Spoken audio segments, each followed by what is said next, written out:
Connectivity is the key to the future of Qatar, a vision realized by the ultra-modern Hamad International Airport, crowned best in the world in 2019, and host to more than 30 million travelers before the pandemic. World-class infrastructure underpins everything. Its connected business ecosystem includes the Qatar Financial Center, the tech startups at Qatar Science and Technology Park, and the free zones of Ras Bufontas and Al Hul.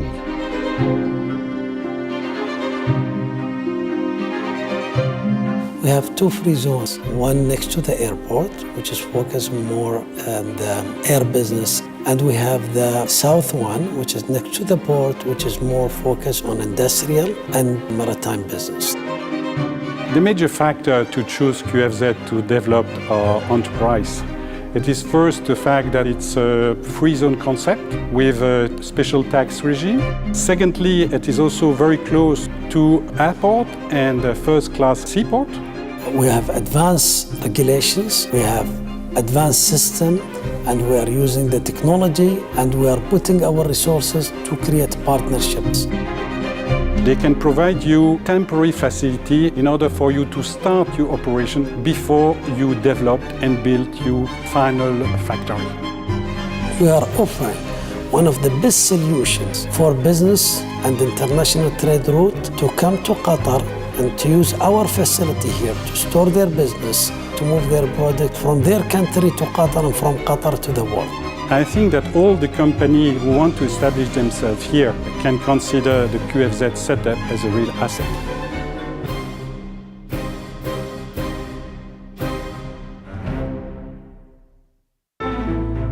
Since the start of the 21st century, there has been one macro trend to underpin them all. The center of economic gravity has been shifting discernibly from west to east.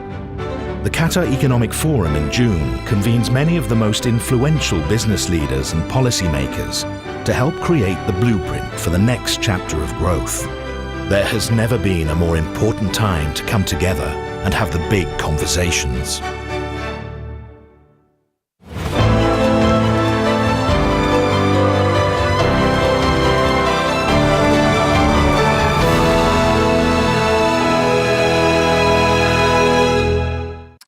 A SARS-like virus which has infected hundreds in China. COVID-19 is spreading faster in India. Europe is now the epicenter. The UK tonight acknowledged it's losing its battle. And more than 3 million people have died. Has now reached the United States.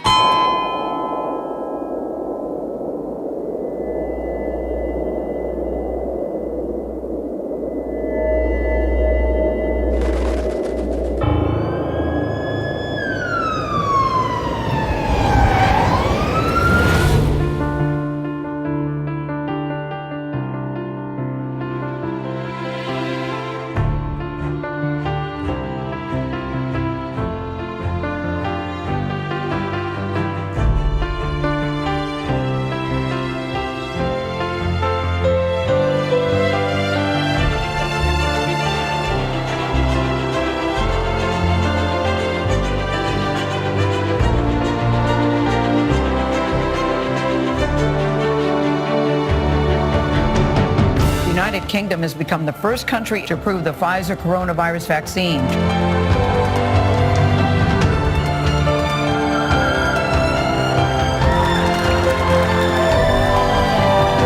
The coronavirus pandemic has tanked the global economy. It's worse for a single quarter than we ever saw during the Great Recession. 4.4 million people filing for initial jobless claims.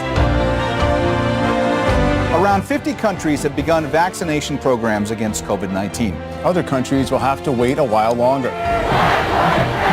Outrage at the death of George Floyd. Demonstrations, riots, and violence from coast to coast. The events in Washington have taken a violent and tumultuous turn. Israeli airstrikes flattened 3 apartment buildings in Gaza City.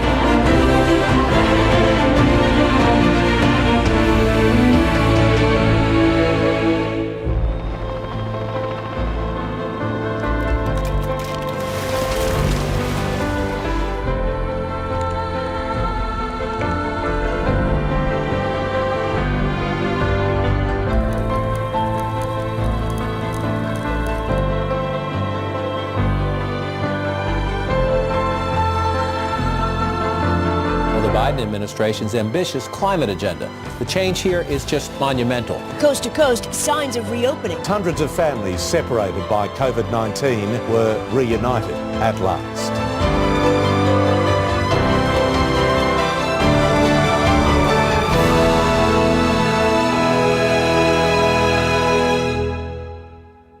Welcome back to the Qatar Economic Forum, powered by Bloomberg. We begin this session with a simple question. Are choke points and bottlenecks clogging up the arteries of trade flows? Geopolitical tensions are a major source of worry.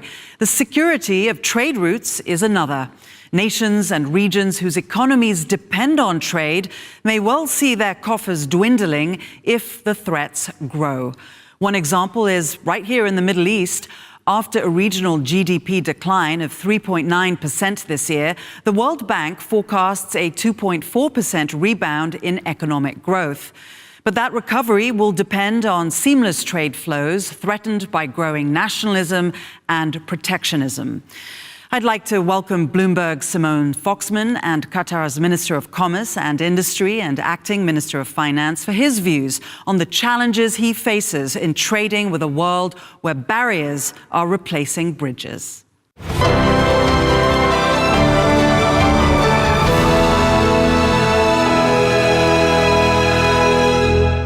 We are here with His Excellency Aliko, the Minister of Commerce and Industry and the Acting Finance Minister for the State of Qatar.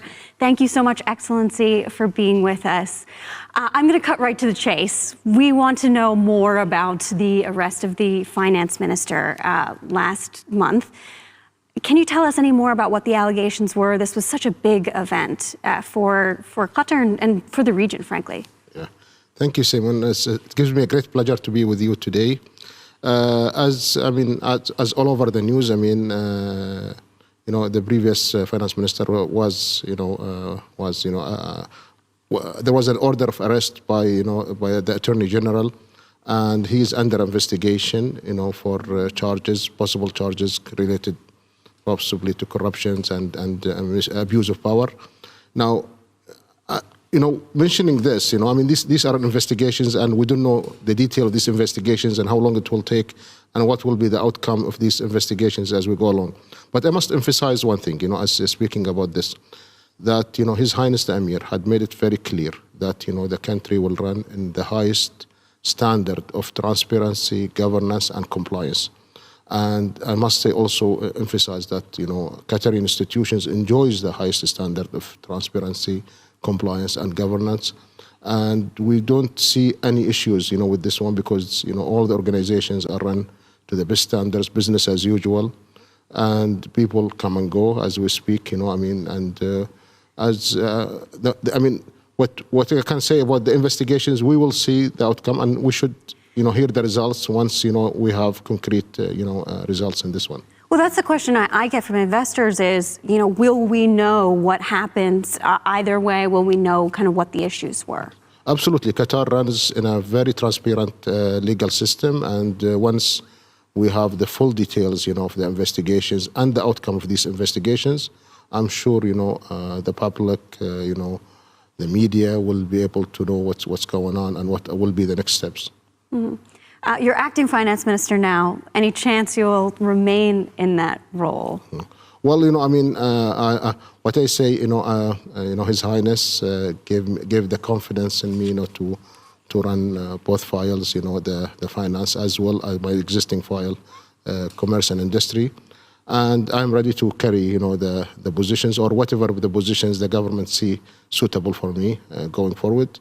So I'm just focusing in the functions and the files I have, and to do a good job in the files I have, and I have no clear visibility in what's going to happen. Okay, sounds good. Well, do let us know. For the time being, you are dealing with the two ministers. Fair enough.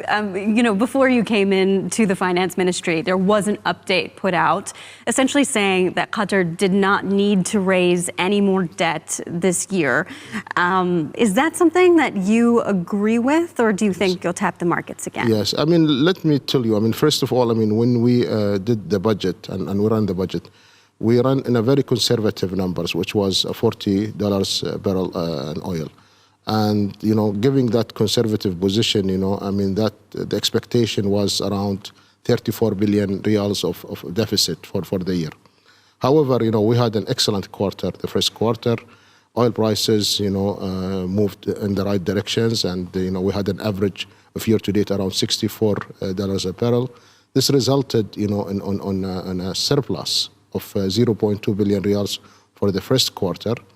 And this is actually, it was a mix of control expenditure as well as, improved revenues. Looking, to the remainder of the year, should this situation continues, we should be in a good position.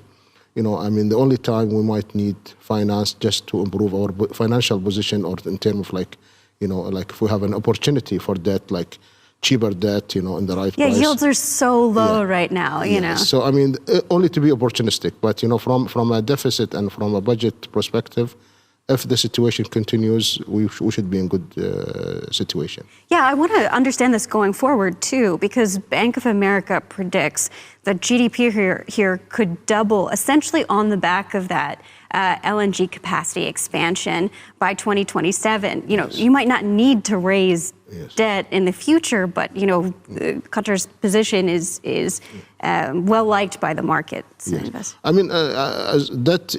Deficit usually trigger debts, this is the usual situation, but, also spending and expansion trigger debt as well. So it will depend, and again, being opportunistic, this is what I was mentioning earlier. So being opportunistic about raising debt and refinancing an existing expensive debt. So we're going to be, debt management has to be looked, separately. But in terms of GDP, you are right.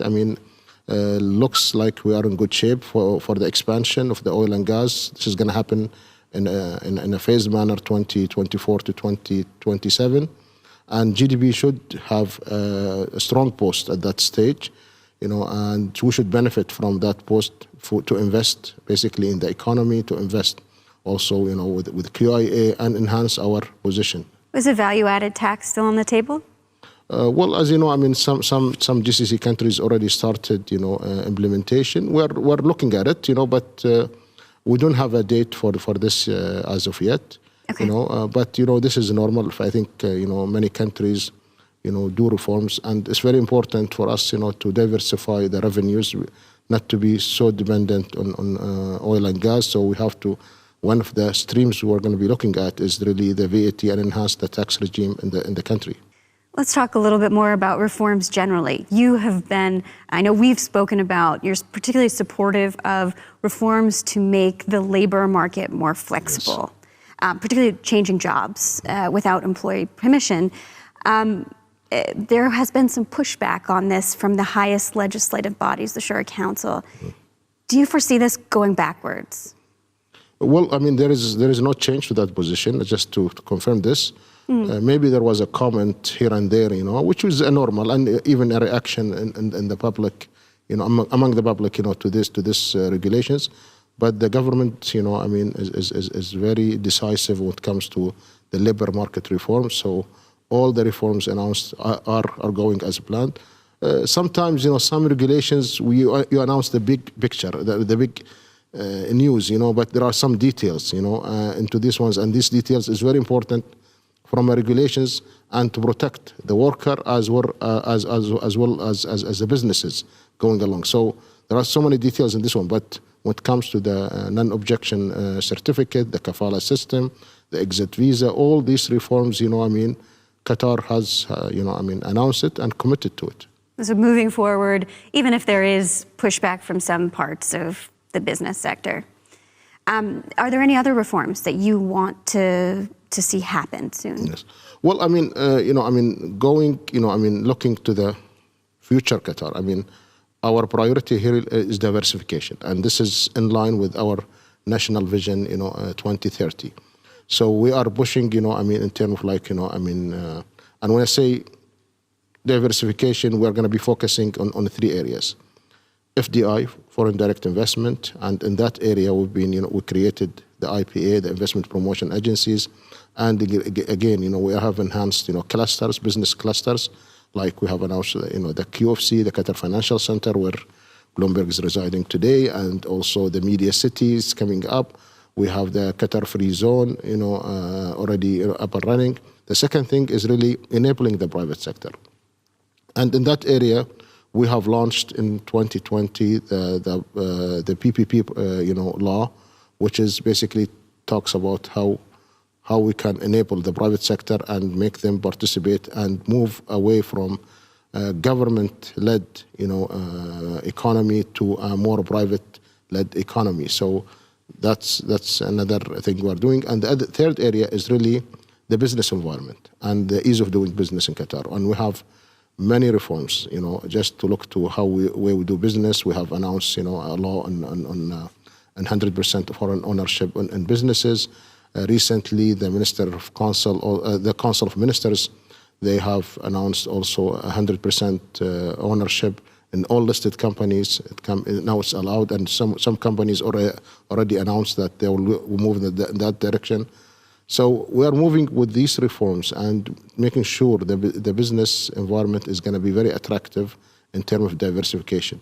Also, at the same time, we're identifying which sectors are going to be for the diversification. We're going to be focusing on, moving to the National Vision 2030. Mm-hmm.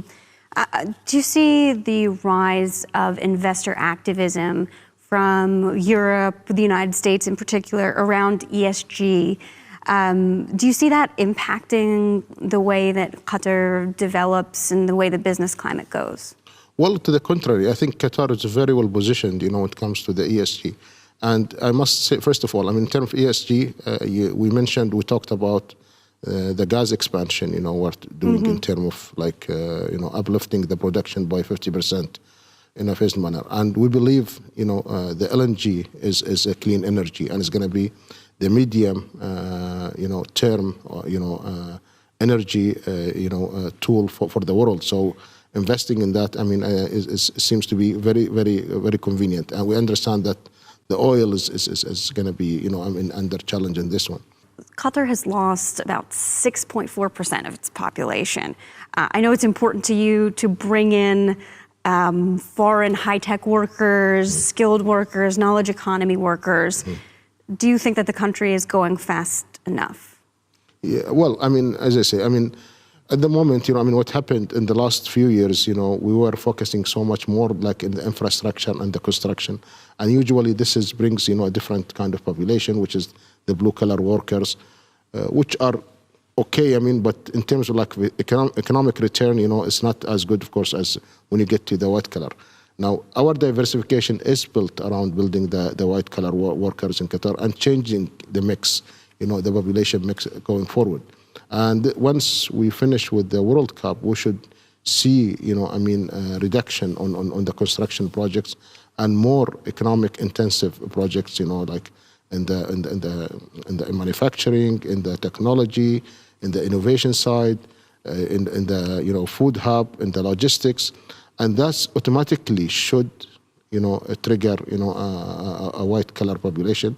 And also we have done some reforms in terms of the real estate ownerships, which encourage and what they call the permanent visa system, and this should encourage change the population mix.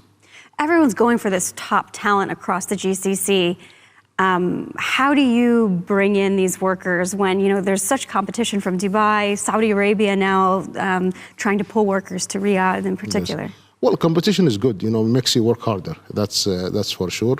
But we believe we are very well positioned here in Qatar. The environment is very attractive environment. We enjoy the best infrastructure. We enjoy, in terms of the economy, the services, the environment, the business environment is very competitive. And we have done very well in terms of improving the environment, improving, the setup in Qatar. And we believe we are in a position, our reforms are good and fast, to attract and to be, competitive also with our, regional neighbors. And sometimes we can complement each other, because, businesses, I think with the GCC, we should look at it also where we can see so it doesn't have to be who takes, or who fights for the talents, but you can share talents because sometimes businesses are big and we are sufficient and we have a proximity and, the GCC system, works very well. Your Excellency, thank you so much for joining us at the Qatar Economic Forum. His Excellency Ali Al-Kuwari, the Minister of Commerce and Industry, and also the acting finance minister for the state of Qatar.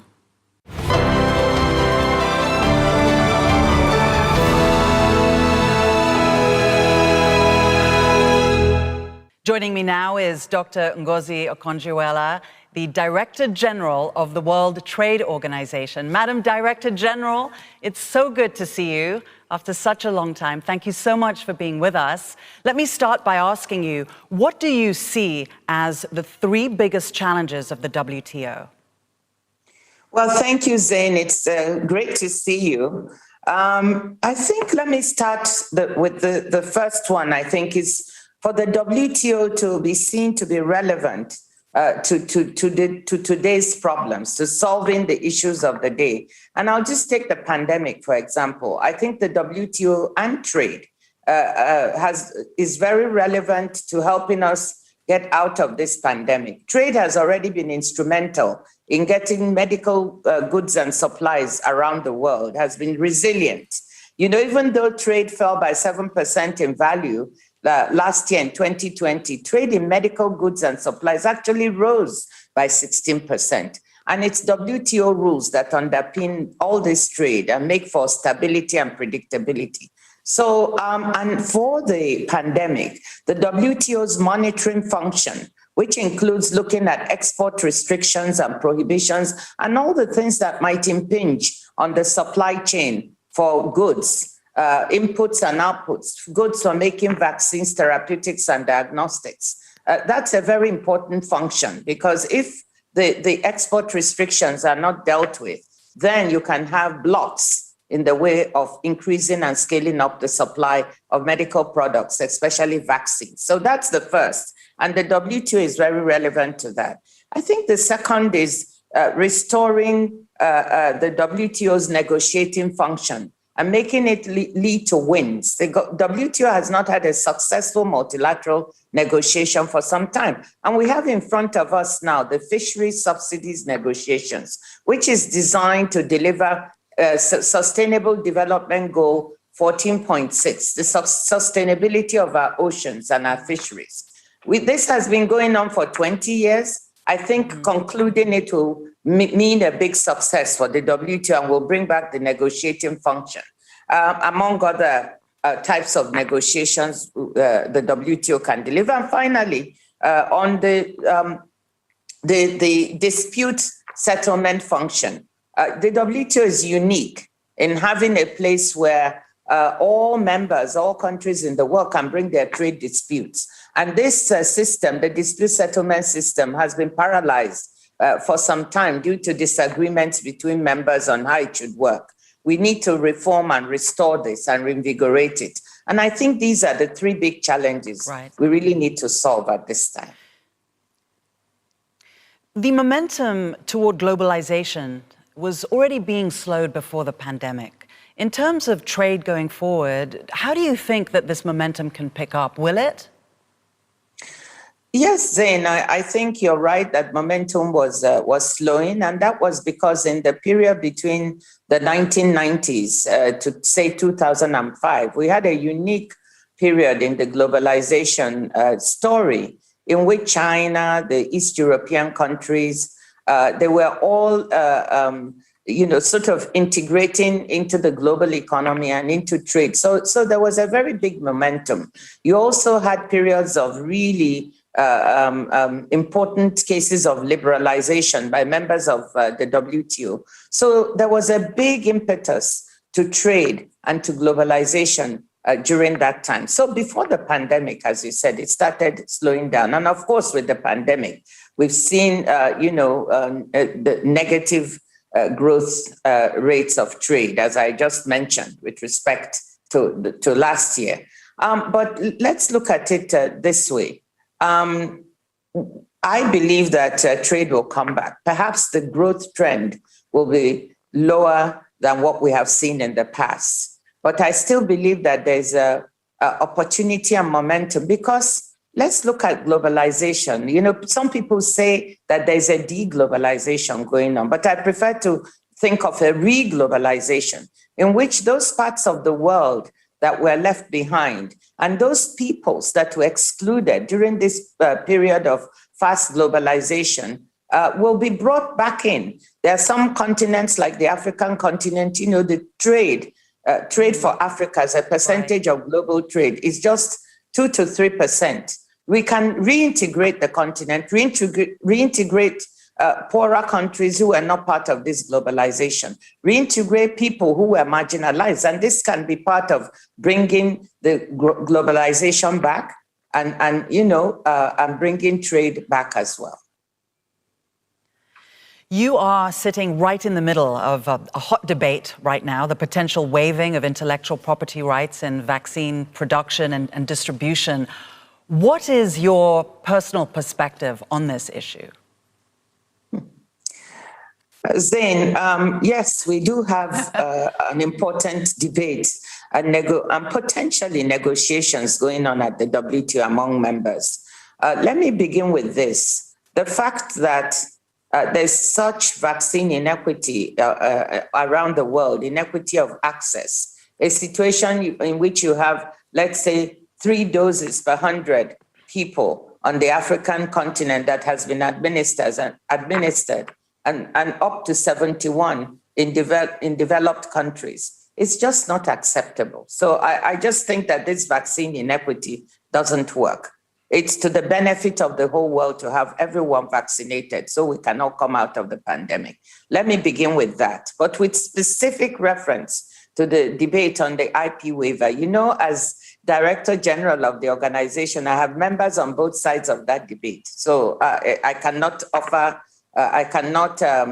my job is really to try and bring members together, not really to have a personal opinion. But I think what we're trying to do is to make sure that our members come together, start to negotiate text. And I'm happy to say that the meeting of the TRIPS Council last week, members did agree to start looking at the revised text that the proponents, many developing countries, have put on the table. The EU also put a proposal on the table, and they're going to be looking at all that. My hope and expectation is that this will happen quickly because lives are at stake, so that by July we begin to see some pragmatic solutions that will allow developing countries automaticity of access to vaccines, whilst at the same time re-energizing or making sure we don't disincentivize research and innovation.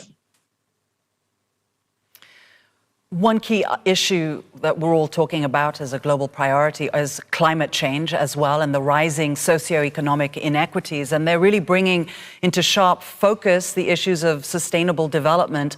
What role do you see WTO playing in this sector?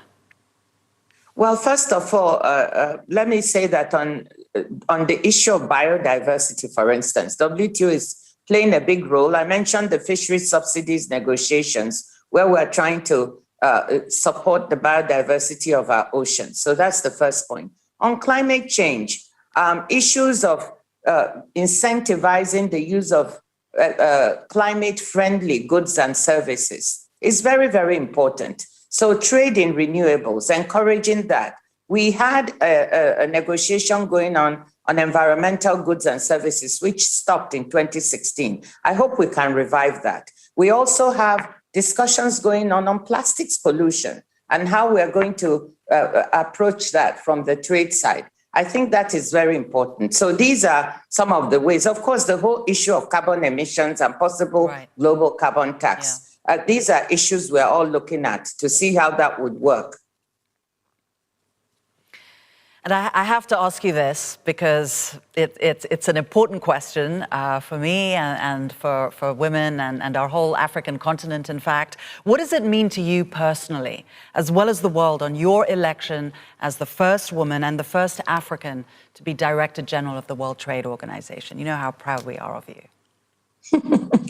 Well, thank you. I feel very humble. First of all, credit goes to the members for electing me. So they are the ones who made history. Second of all, it's wonderful to be first woman, first African, but I think the most important thing is the competence. The WTO faces many challenges, and I always said to the members when I was competing, select the most competent person to solve these challenges. And I I'm glad they did. I hope I can rise up to the challenge. I'm trying to do my best. And well, Zain, let me say this. The day when we stop making history by being the first woman and the first African, that's when I'll really feel comfortable, because this shouldn't be history anymore. Women should be in places just because they have the competence to be. Africans should be leaders because they're competent to be.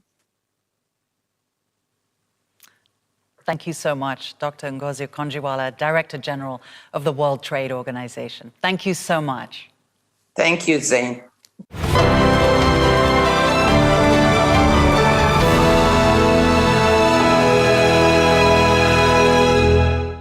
I'm Tom Keenan. It is the Qatar Economic Forum in a most unusual time as we escape from a pandemic. So many parts of the world still in pandemic. But nevertheless, it is good news into the end of 2021. It's bad news for me that we only have a 9-minute discussion with Peter Mandelson. Lord Mandelson, of course, is public service to the United Kingdom, and far more than that, after his public service for Blair, Brown, and others, very active in some of the issues of the global economy and our global politics as well. Lord Mandelson, thank you so much for joining Bloomberg at this Qatar Economic Forum. Pleasure to be with you. Well, wonderful to have you with us. I need to go across the aisle to the conservative Johnson, who is selling a trade idea for Britain, and it's been percolating in Brexit after Brexit, and that is global Britain, the idea that there will be a new Britain that will trade worldwide. Tell us of your optimism that Britain can find a new globalization. Well, of course, Britain has always traded worldwide, but what we've done is to do so with the weight and muscle of the European Union and its giant single market and trading bloc behind us. Now, having left the European Union, obviously, we are giving up that weight and we're giving up that muscle. But the theory is that what we're acquiring instead of weight is nimbleness, that we can negotiate trade agreements with counterparties in a faster way, a more flexible way, and without having to take into consideration all the competing interests and demands of 27 other member states of the European Union. And that's a perfectly good theory. And of course, we've now inked in an in-principle agreement between Britain and Australia, for example. It hasn't yet been completed. There's an awful lot still to be negotiated as it happens. But I would just make this point to you, Tom.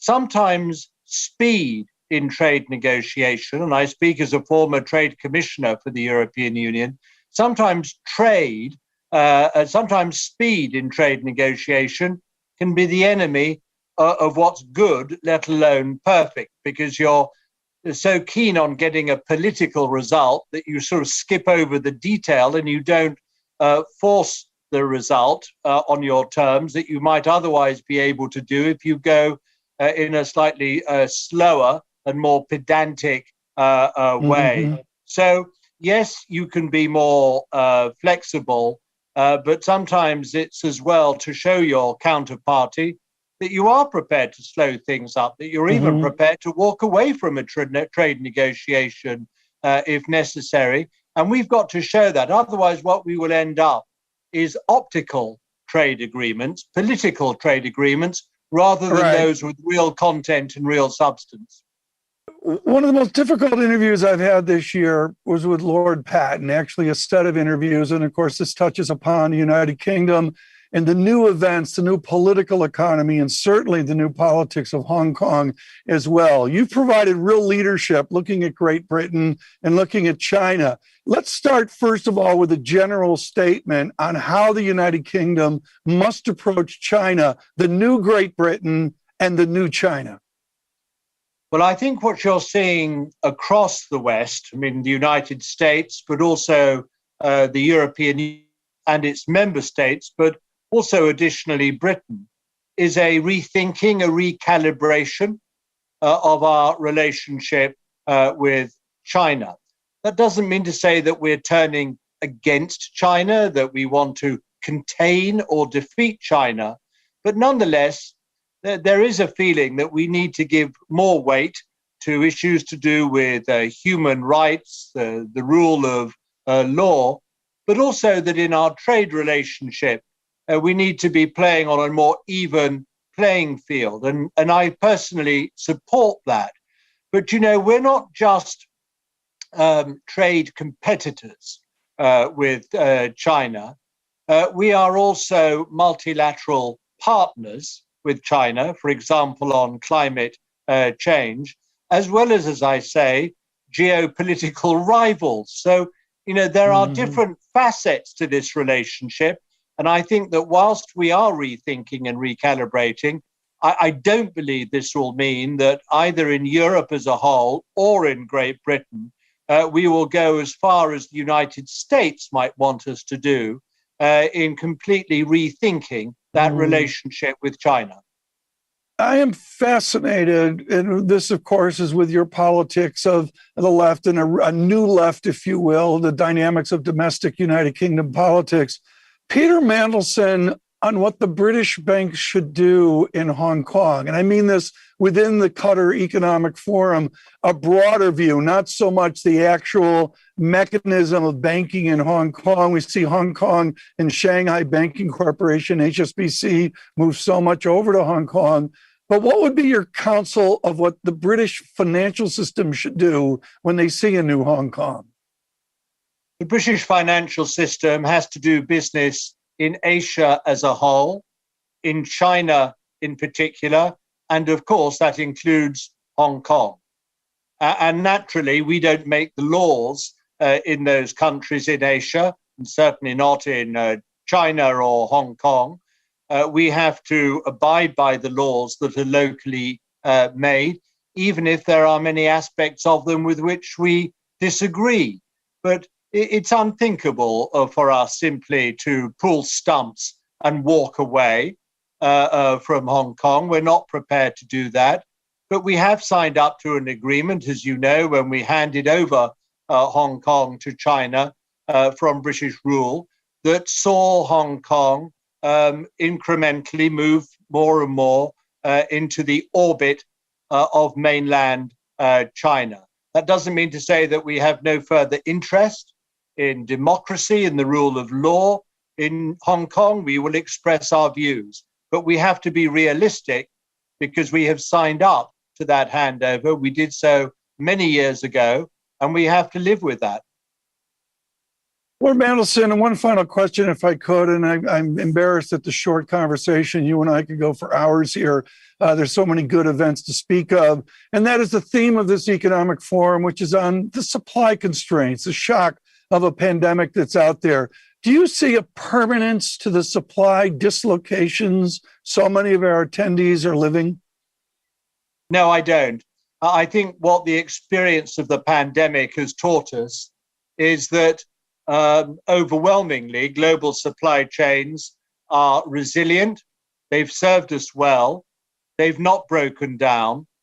And I believe that they will continue to underpin the global economy for decades to come. That doesn't mean to say that in some respects we will want to make certain adjustments. There are certain areas where we want to diversify supply and not be reliant on one single source. There may be some areas too where we want to bring production closer to home so that logistically those supply chains are more reliable. I know some people are saying that we should onshore or literally bring home. Well, it's worth looking at in certain areas, but in the main, I think we have to recognize that global supply chains have served us well, and they will continue to do so. They serve everyone's interests in the world. They grow trade, grow economic prosperity, and of course, employment across the world. And that, of course, serves all our interests and not just some. Peter Mandelson, thank you so much for joining Bloomberg and our Qatar Economic Forum. Great pleasure to be with you. Thanks for having me.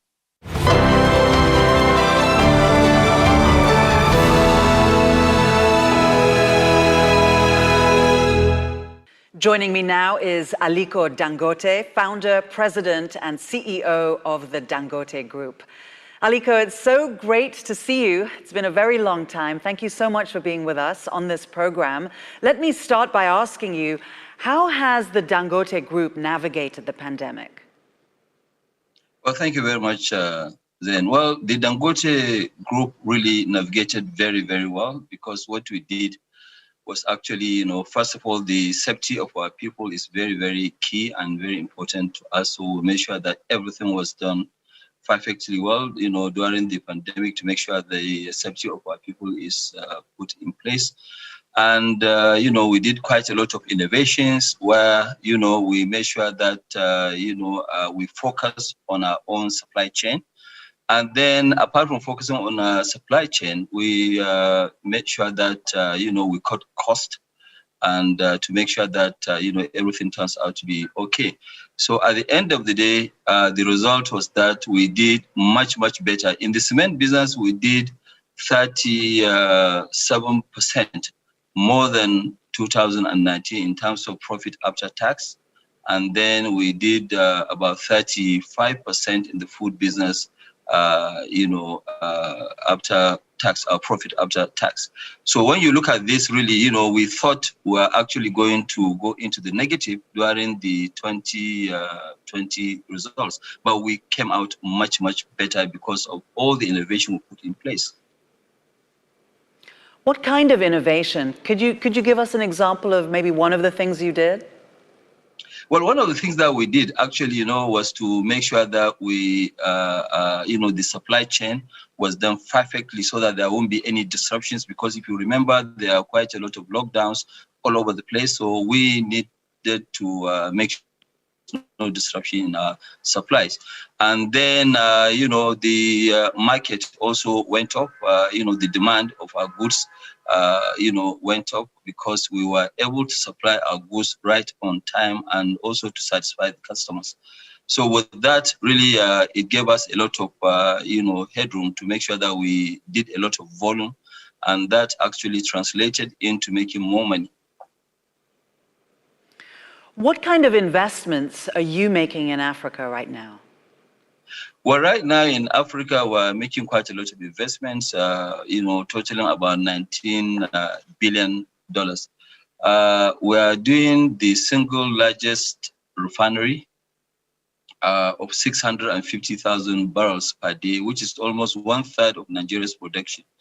And we'll produce all sorts of, kerosene, aviation fuel, all the, this. And so when we finish, we'll be able to supply Nigeria fully, and we'll be able to also supply the other countries in sub-Saharan Africa with their petroleum, demands. But why are we doing that? We're doing that because if you look at it, the sub-Saharan African countries, all of them, they import what they consume in terms of petroleum products. And that's why we believe that it is totally necessary, for us to make sure that, yes, we actually take out this burden of importation of petroleum products by now putting up this big size of, refinery. Then we have the other one, which is the petrochemical. We are doing polypropylene and polyethylene to the tune of 1.35 million metric tons, which will satisfy all the demands of the sub-Saharan African, countries in terms of polypropylene, polyethylene.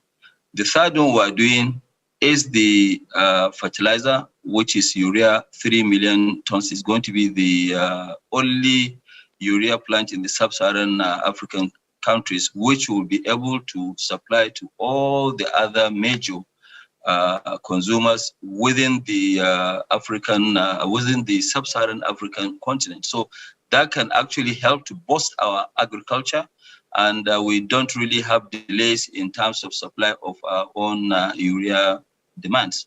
The fourth one is the port. We had to build a mini port which can take about 4 ships to be able to bring in goods and also be able to transport goods out for exports.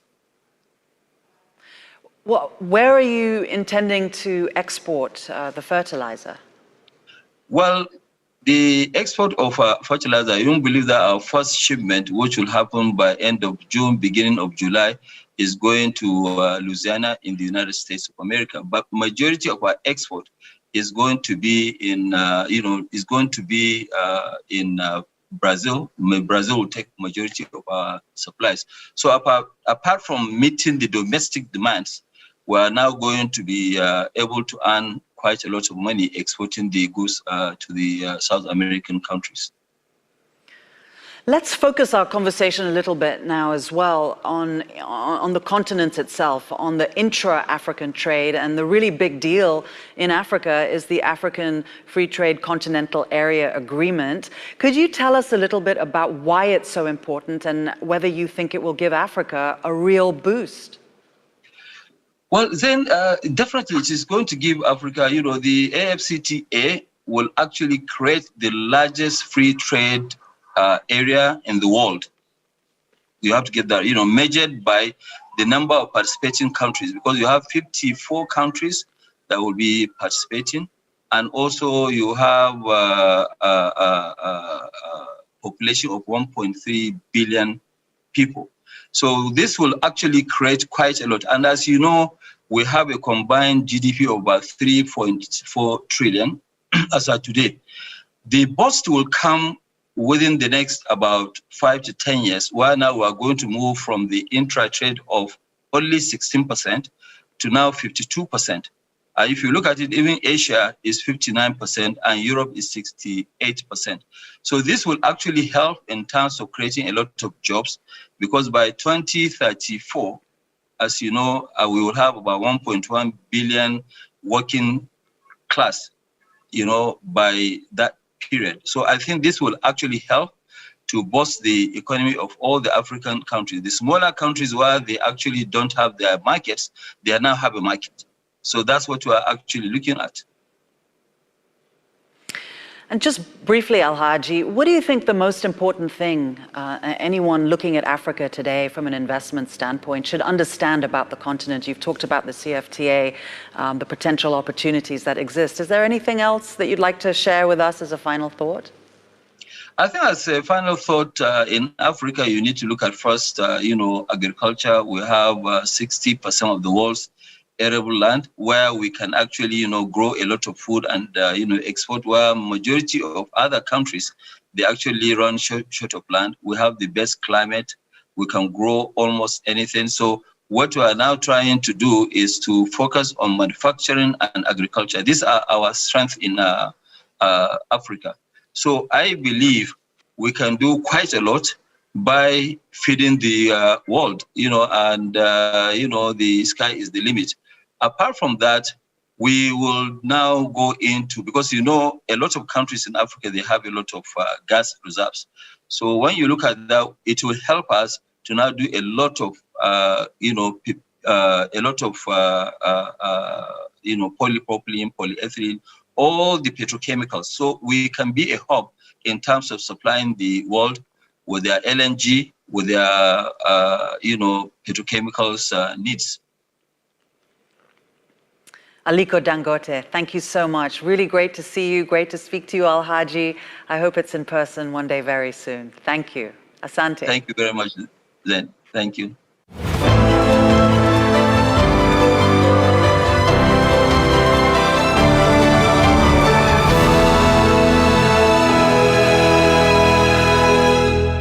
We move on now to a special session where 4 world leaders share their unique insights on the state of the world. From Turkey to the continent of Africa, we find out what they think is wrong with the world and how to set it right. We start with President Erdogan of the Republic of Turkey.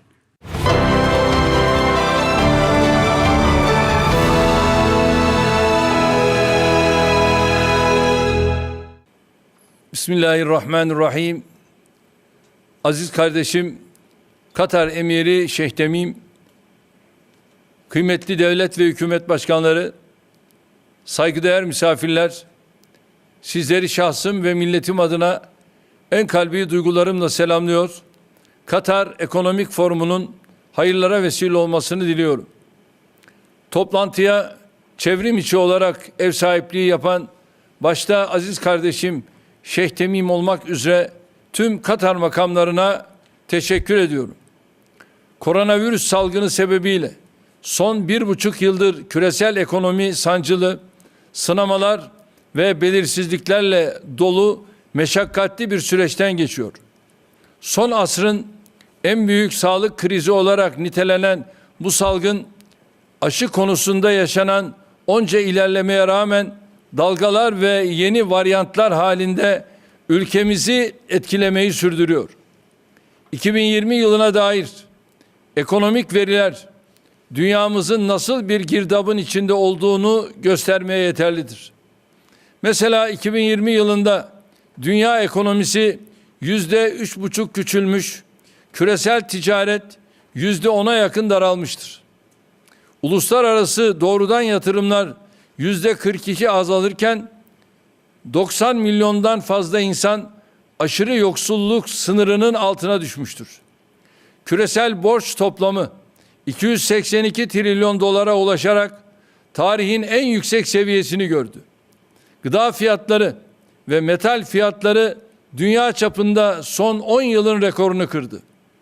Bilhassa küresel sistemin çeperinde yer alan az gelişmiş ve gelişmekte olan ülkeler salgın karşısında adeta kaderlerine terk edildi.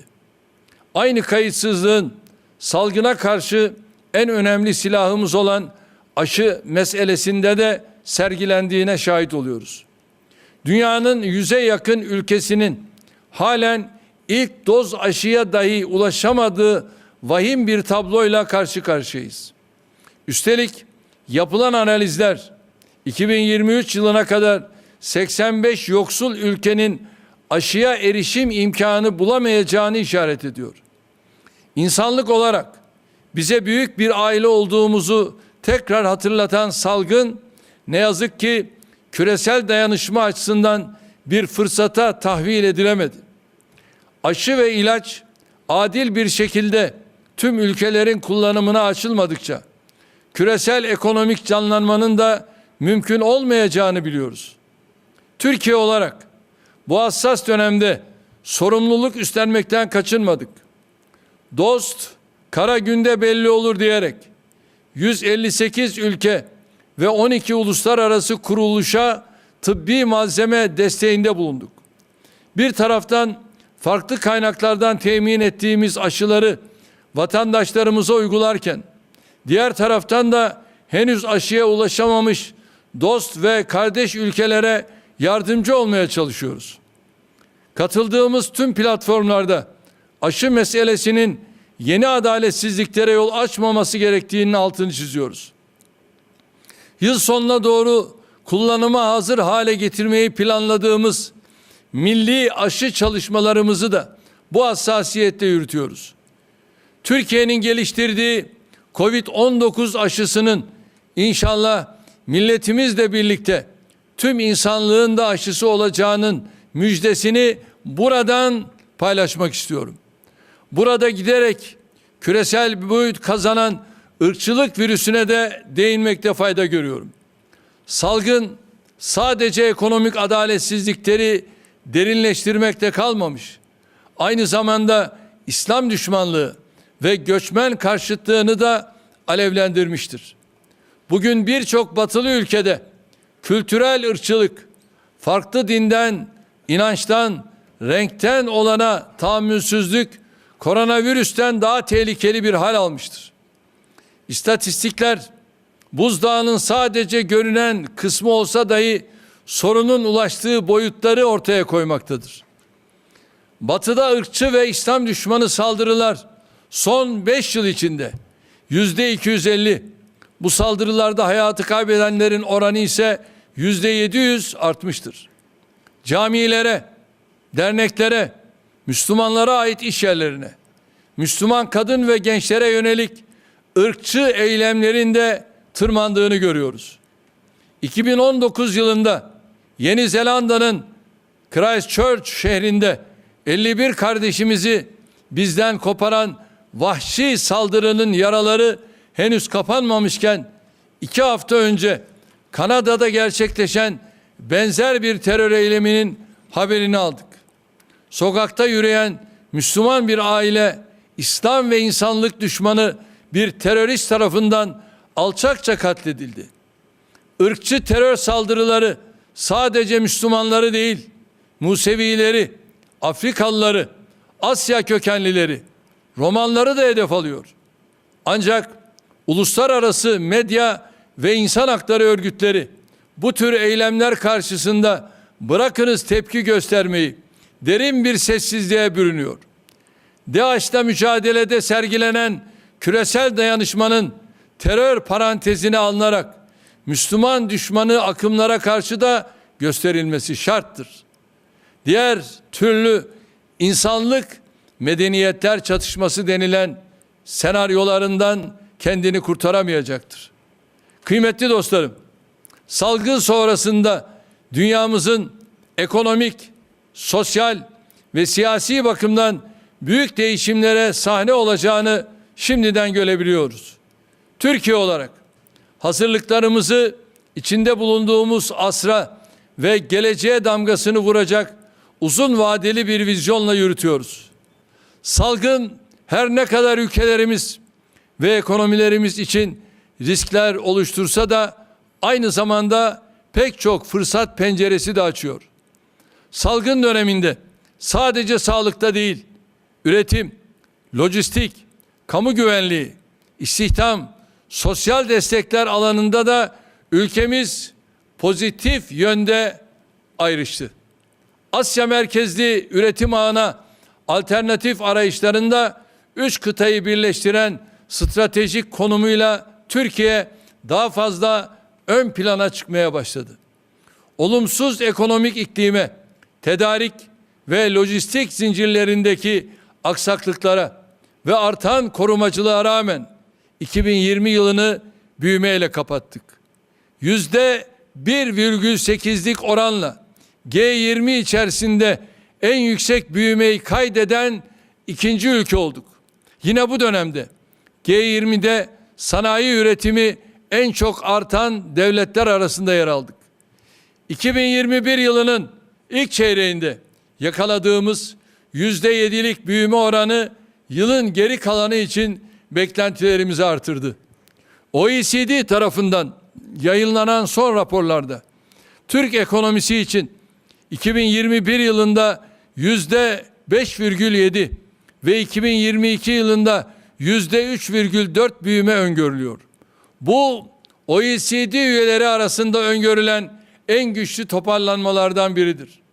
İnşallah bu tahminlerin de ötesine geçeceğimize inanıyorum. Bu yıl toplam ihracatta 200 milyar dolara ulaşarak yeni bir rekora imza atmayı bekliyoruz. Tüm bu gelişmelere paralel olarak son 19 yıldır aralıksız sürdürdüğümüz reform gündemimizden de kopmuyoruz. Kısa süre önce insan hakları eylem planımız ile ekonomi reform paketimizi milletimizle paylaştık. Ülkemizi sivil, daha demokratik ve özgürlükçü bir anayasaya kavuşturma hedefiyle başlatmış olduğumuz çalışmalarımızı da sürdürüyoruz.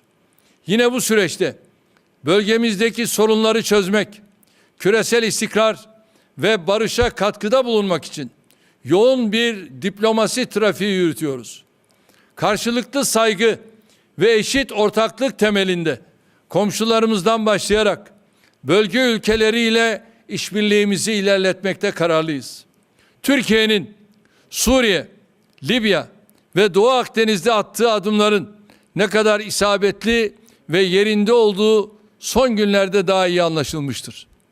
Ülkemiz bu coğrafyaların tamamında üstlendiği sorumlulukla teröre set çekmek, demokrasiyi korumuş, diyalog ve uzlaşının önünü açmıştır.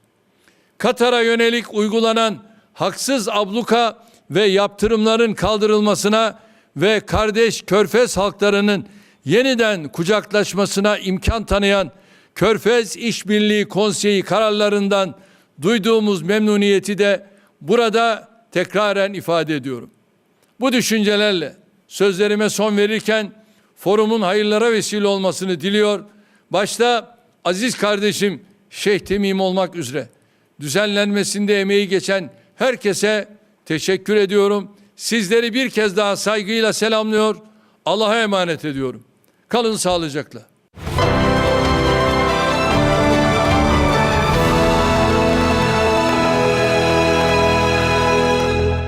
I'm delighted to address the Qatar Economic Forum, and I'm grateful to His Highness the Emir for providing this opportunity to offer a vision of the world we must all create together after the pandemic. If anything good can possibly come from tragedy, we have at least been given a chance to build back better and build back greener. This is the moment to break with the past and revive the global economy in a way that protects the planet and fulfills our obligations to future generations by investing in new infrastructure and encouraging innovation. We can create jobs and level up so that no one is left behind. And there's no contradiction between achieving this ambition and protecting our planet. In the last 30 years, we in the United Kingdom have cut our carbon emissions by 44%, and in the same period we've expanded our economy by 78%. Only a decade ago, about 40% of our electricity came from coal. Today the figure's below 2%, and we aim to eliminate coal altogether by 2024. There is no reason why humanity should not prosper and safeguard our planet at the same time. We have the ingenuity and the technology to achieve both. All that remains to do is to summon the will. And Qatar's role in building back greener will, of course, be crucial. If we are to limit the increase in global temperatures to 1.5 degrees, then our scientists say that by the middle of this century, the carbon we produce and the amount that nature mercifully removes from the atmosphere should be in balance. And it is precisely because that vital goal can only be achieved by the common effort of every nation that Britain will bring the world together for COP26 in Glasgow in November. I hope you will all be there, and I look forward to working with you side by side to do our duty for succeeding generations and to pass on a greener and more prosperous world. Thank you.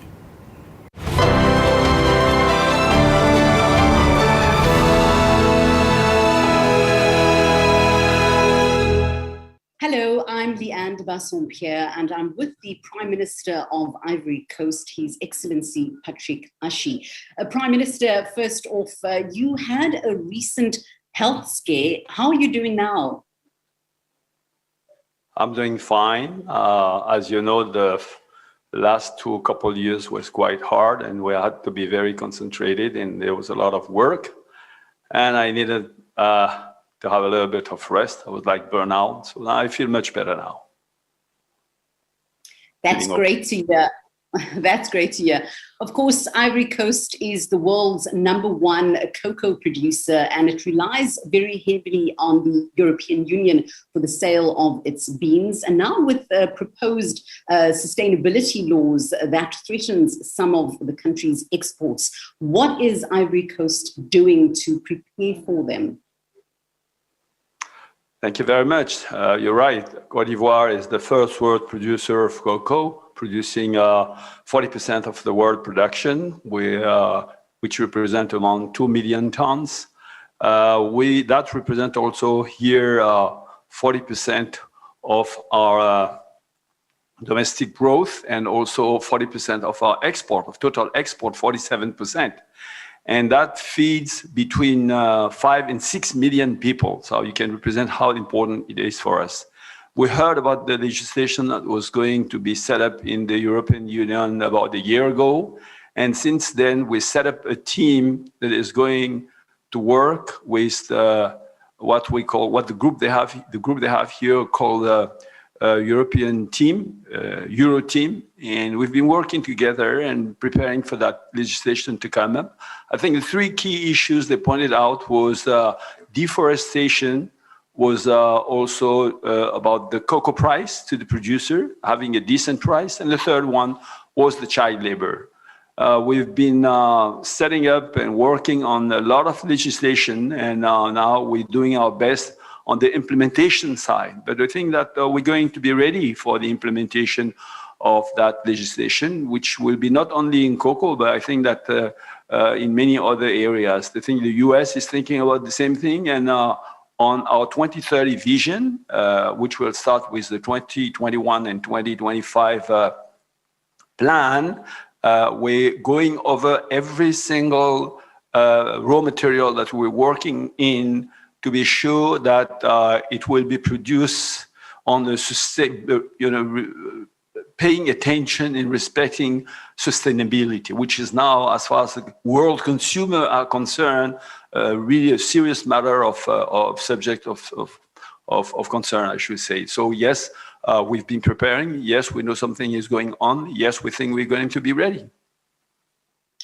When we talk about farmer pay, Ivory Coast and neighboring Ghana introduced the so-called living income differential at the start of the last season in October. Some have said that it has failed or is failing. What is your opinion on this, and what is your assessment of it? I think it's been a great achievement. To be sitting, all of us, the producer, the countries, the governments, the industrials, and talking about the fact that the price paid to the producer, the farm gate, was not a decent price, that we needed to do something to increase it, was something very good. Now we set up an amount, and then we started the implementation.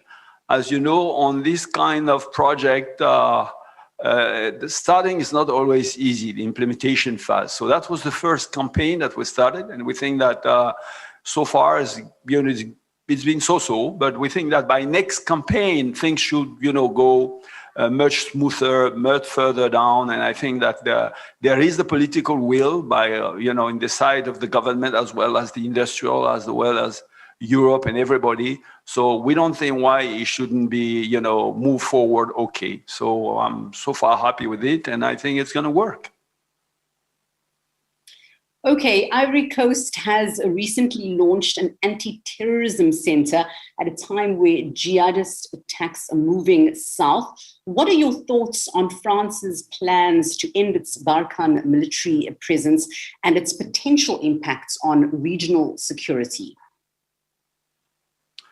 I think that we should, first of all, thanks France. A couple of years ago, as you know, terrorists were moving down to Bamako, and they moved all the way to Mali to stop the terrorism advancing, and that was a very good thing on the demand of all ECOWAS.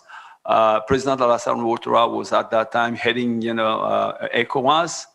And since then, the region has been having, through ECOWAS and West African Monetary Union, a lot of thinking about, how they can help themselves prepare to be able to defend themselves. Now it requires a lot of equipment, a lot of well-trained people, and money, and that's not an easy task. And all friends beyond France, a lot of countries have been helping. And as you know, a couple of days ago, with the help of France, we've launched and inaugurated an academy where soldiers from all over the countries will come and be trained on counter-terrorism, on how to fight against terrorists, which is a good way. And we think that at one point, one way or the other down the line, a country has to prepare himself to resist to such a terrorism attack. Now, as I say, it requires a lot of resources, and we cannot afford to buy all needed equipment to train all people. We still need help.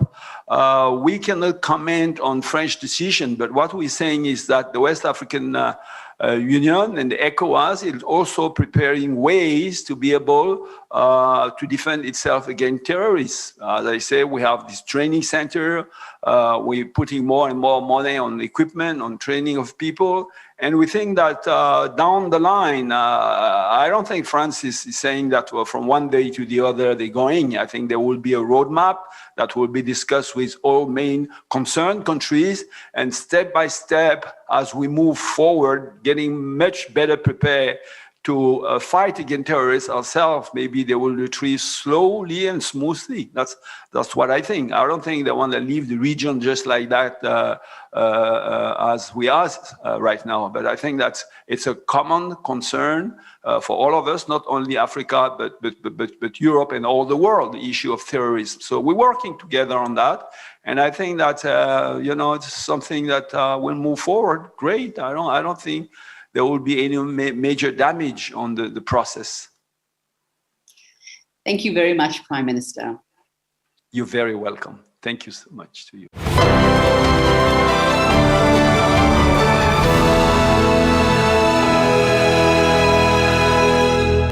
Bismillahirrahmanirrahim.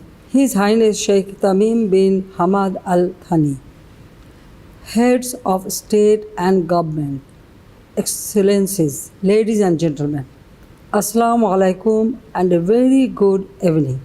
I thank His Highness, the Amir of the State of Qatar, for inviting me to speak at the Qatar Economic Forum organized under the very timely theme, Remaining the World.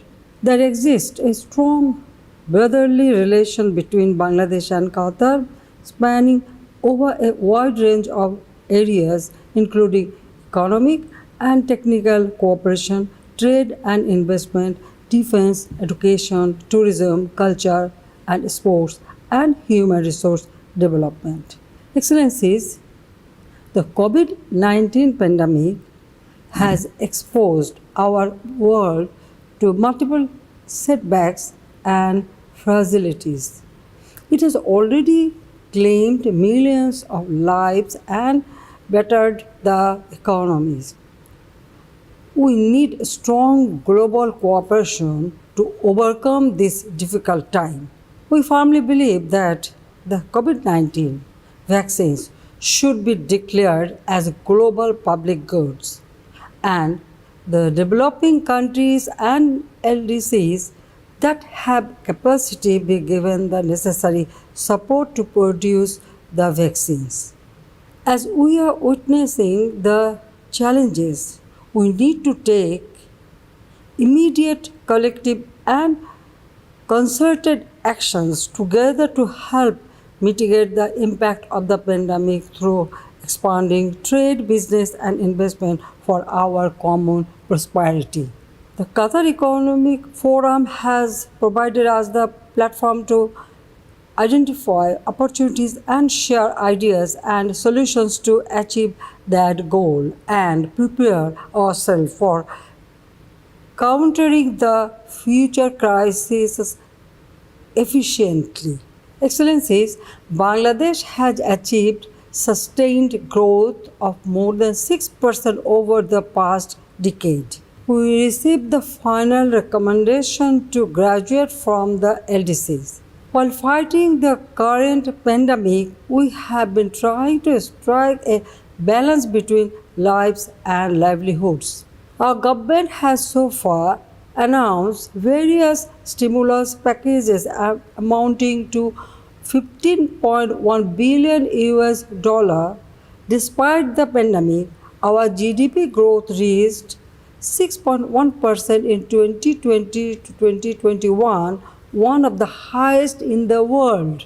The Digital Bangladesh Vision, launched by my government 10 years back, has helped the country to adapt quickly with the new business and work environment triggered by COVID-19.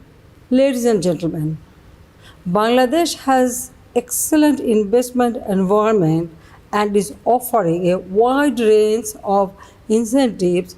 The public and private investors of Qatar and other countries of the Middle East may seize the opportunities in Bangladesh, particularly in the fields of infrastructure, ICT, renewable energy, light engineering, and pharmaceutical industries.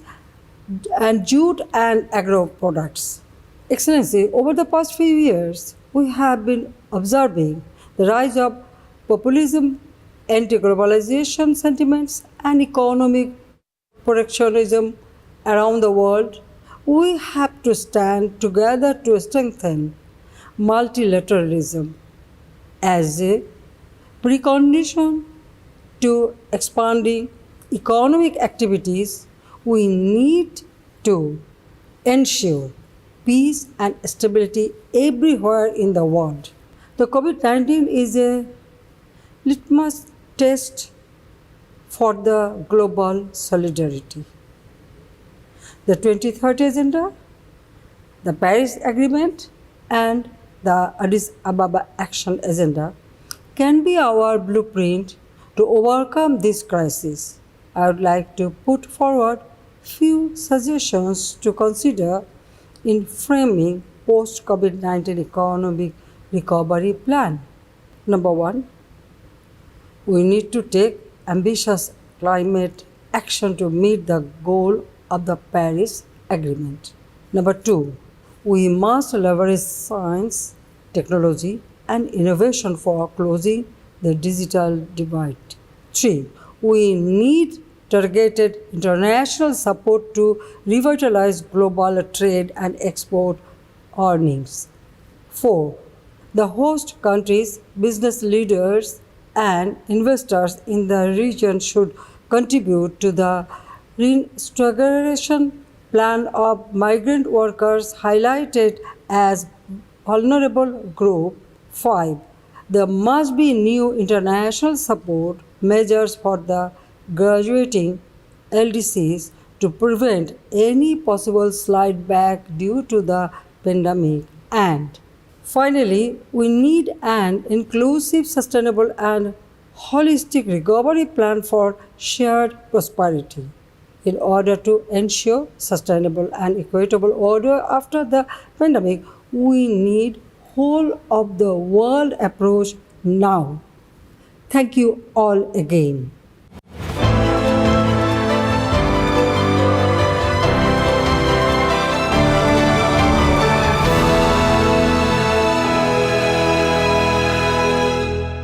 We took flying for granted, but the pandemic grounded airlines, locked us in our homes, and brought air travel and trade to a halt.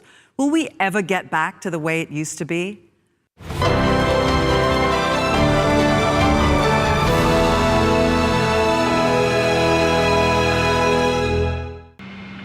On a search and destroy mission for a microscopic virus with ultraviolet light. New technologies for air travel in the new normal of a pandemic, from antiviral robots to the increasingly common thermal screening monitors, airlines like Qatar Airways are going the extra mile to keep travelers safe. But between lockdowns, closed borders, and travel restrictions, passengers are few. In 2020, the COVID-19 pandemic wiped out an estimated $125 billion of revenue in the airline industry. Many fleets were grounded for good as airlines closed shop. Hamid International Airport in Doha was no different, with Qatar Airways hit hard.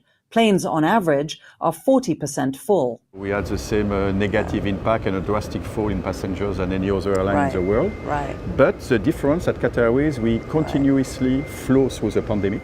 The company slashed 20% of its workforce in 2020, and more cuts are expected.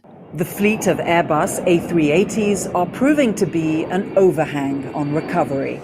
Not only are their CO2 emissions high, but their passenger capacity is unlikely to be matched by demand. You've grounded your A380s. At this stage, yes, and we do not plan to fly a lot after the pandemic.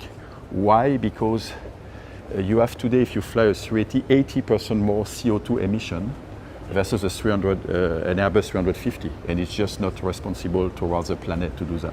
Qatar Airways has expanded routes, but air travel may take a while to recover despite glimmers of hope.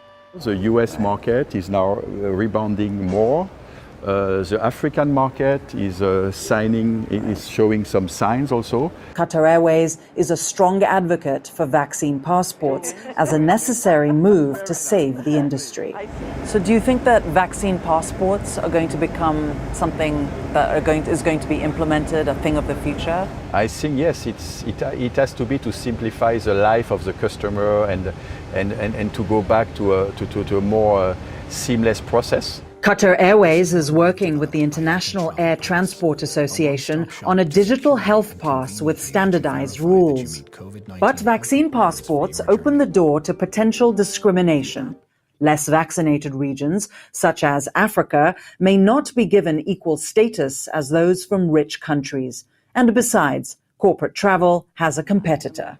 Do you think that there's a sense that corporate travel doesn't need to be as extensive, for example, as it was before, because, there's Zoom? No, yes. The more I work with Zoom, and I worked a lot with Zoom, to be very honest, in the last months, the more I feel and I think that I need to see my business partners. Yeah, but you have to say that. If you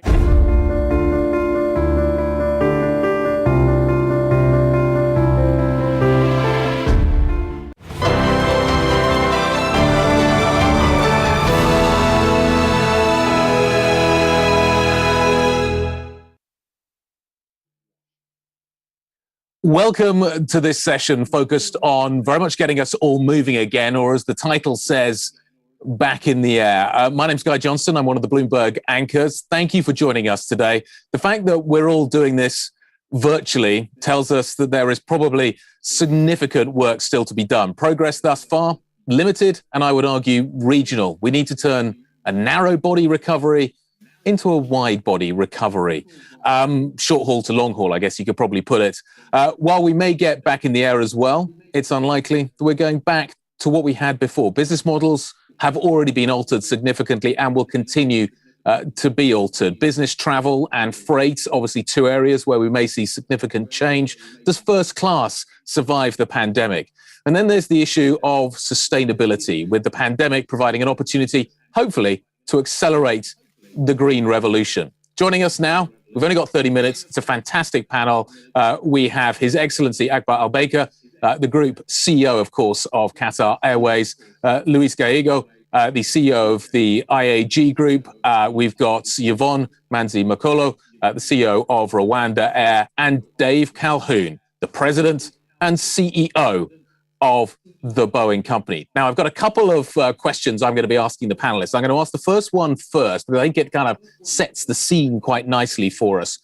What is your attitude towards international travel? The answers are fairly straightforward. I would get on a flight tomorrow. I'm certainly in that camp. Or I don't feel comfortable yet traveling internationally. We have, as I say, thus far seen progress being fairly limited. We are seeing regional pickups, certainly in the United States. I saw the TSA data for the United States yesterday, very, very strong. We're getting a really good, solid regional recovery. We're starting to see that pick up in Europe as well. China has had a very strong domestic recovery as well, but international travel remains fairly limited. So we'll bring up the panelists, we'll bring up the answers to that as it starts to come through. There you go. That's the answer I think we're all looking for. I would get on a flight tomorrow 70+%, 75%, 25% though, still not feeling comfortable getting on a flight. But the vast majority of people certainly looking like they are looking to get back on an aeroplane fairly soon. The impediment at the moment does feel, therefore, largely to be coming from governments, and the fact that we don't have a joined up system for making this happen. Your Excellency, let me start with you in Doha. Are you frustrated by the lack of progress? I'm extremely frustrated because what is happening every day is that governments are changing protocols of who they will let enter and who they will put in quarantine and who they will restrict from entering their countries.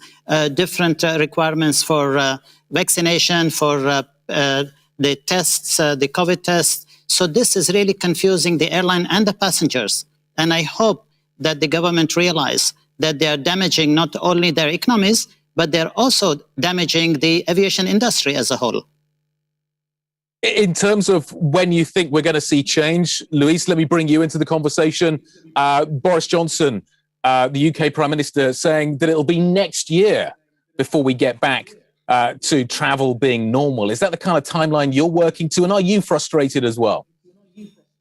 Yes, I think the situation that we have right now, we cannot allow anymore. I think vaccinated people should be able to travel freely.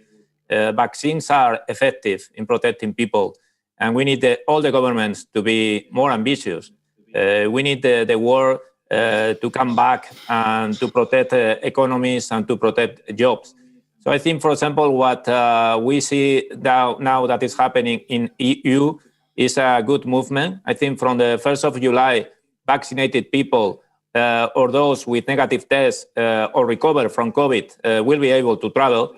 And I think here in UK, we need to follow that approach. I think the traffic light system is not working, and we need a system fit for purpose. So we need to see vaccinated people traveling. We don't want quarantines. I think they are not working anymore. And tests, in case they are needed, must be affordable and simple. Dave, at the moment it feels very regional, though. That seems to be certainly the narrative that is developing. We've just heard Luis talking about what is happening in Europe. We can see what's happening in the United States. We can see what's happening in China. But it does feel very regional. Is this going to be, and how long will it remain so, a narrow body recovery? What needs to happen to make this a wide body recovery? Well, it's the same issue that was just discussed with, of course, our customers. I think the domestic recoveries in these large developed countries are a testament to the effectiveness of our vaccine and the confidence that the flying public has in the vaccine, because they're coming back in a very robust way. I think the folks that are trying to organize the international protocols here have to look hard at that and follow the vaccine. So vaccinated people from all around the world should be able to travel to one another's countries. And I think that is the way it will develop, but we've got to get a little less politics involved and a little more science, because these vaccines are in fact effective. Yvonne, you've got quite a lot of experience dealing with this. Rwanda obviously has had to deal with not only COVID-19, but also Ebola. You learned a lot from that experience. What can you tell us about that experience, how it's transferred into the COVID experience, and what you think, therefore, the measures needed to return people to air travel likely look like? Well, we had Ebola within the region, so right next door in the DRC. So the government put in place the basic infrastructure to handle that pandemic, and that infrastructure is really what has been repurposed for this current pandemic, the COVID pandemic. So in terms of beds in hospitals, in terms of testing capabilities, training of personnel from a disinfection perspective, proper use of PPE. All that has really helped the country in terms of dealing with the current pandemic, and Rwanda has been at the forefront in terms of containing this pandemic. But the most important thing has really been the trust issue, the trust in science, the citizens trusting the government, and therefore implementing the protocols that have been put in place. That translated very well for the airline as well, because very early on, a year before COVID started, we already had thermal cameras in our airports.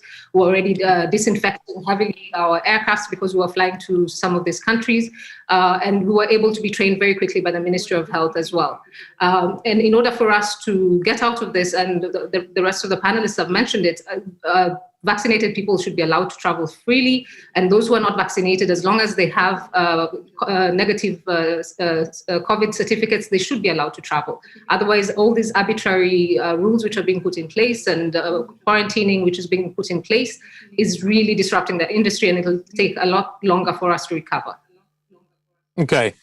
Your Excellency, the sense I'm getting from all of you is that we need to lean on science. The vaccines are the way to reopen travel. We need to make sure that the protocols line up. Why is that not happening, Your Excellency? Why are governments not stepping up? When you talk to governments around the world, when you're talking about trying to make this happen, How much feedback are you getting? How many conversations are you having with government? Because certainly the airlines that I talk to in Europe are finding it really a huge struggle to kind of connect with governments and make the point. Are you struggling with that as well? All the airlines and the CEOs are in the same boat. We are all struggling with authorities who keep on not making their mind exactly what they want. I do understand, like all of my colleagues mentioned about vaccinating people and allowing people who are vaccinated to travel freely. But the problem is, until you really get the masses vaccinated, you will keep on getting mutations, and the mutations will then keep getting waves of the third wave or fourth wave or fifth wave. And this continuously happening will let the governments, again, to tighten their belts. The example is the United Kingdom. Prime Minister Boris Johnson mentioned that he was going to open up on the 17th of June. Now it is 18th of July. And this could again extend once they see the Delta variant increasing in the United Kingdom, and so are in other countries. But the problem is that until the biggest markets in the world don't open up, Brazil, China, India, we will keep on having a depression in the long-haul travel. And for us, yes, big countries like United States and China and India can open up their domestic markets. But when you have a hub and spoke operation and you want people to travel long-haul, it has to be a consistent protocol of how you will treat the vaccinated people and how you'll open up the countries and the markets. Dave Calhoun, another way of looking at this is that this is protectionism. Is that the correct way of perceiving what is going on? Yeah, I probably wouldn't use that word. I think it's fear and the lack of information. Look, political interests, government interests, they're looking at the flying public and they're having a trust discussion with them. And they want to ensure that they don't step over the line on that subject. And so they're a little fearful of making the right decision. So I think Akbar's comments are perfectly accurate. The penetration of vaccines around the world is going to take time. It may not be until the end of next year before we get enough penetration broadly to accept vaccines and it has a meaningful impact on intercontinental traffic. But at the same time, there are protocols that can and should be agreed on. My hope is that there'll be a number of bilateral arrangements. We may have just lost Dave there, so we'll move on. For others? Oh, there you go. You're back. Sorry, Dave, you just froze for a moment. Carry on the thought. Sorry, yeah, just at the North Atlantic, if they can develop bilateral protocols with all of the respective countries, my hope is it becomes a template and a good template for many other routes around the world.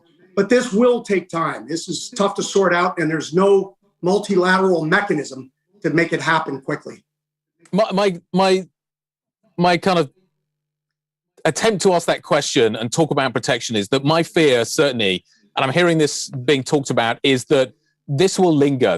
This sort of resistance, this antipathy towards travel is something that is going to become more embedded in the way that governments think about the way that they approach different regions.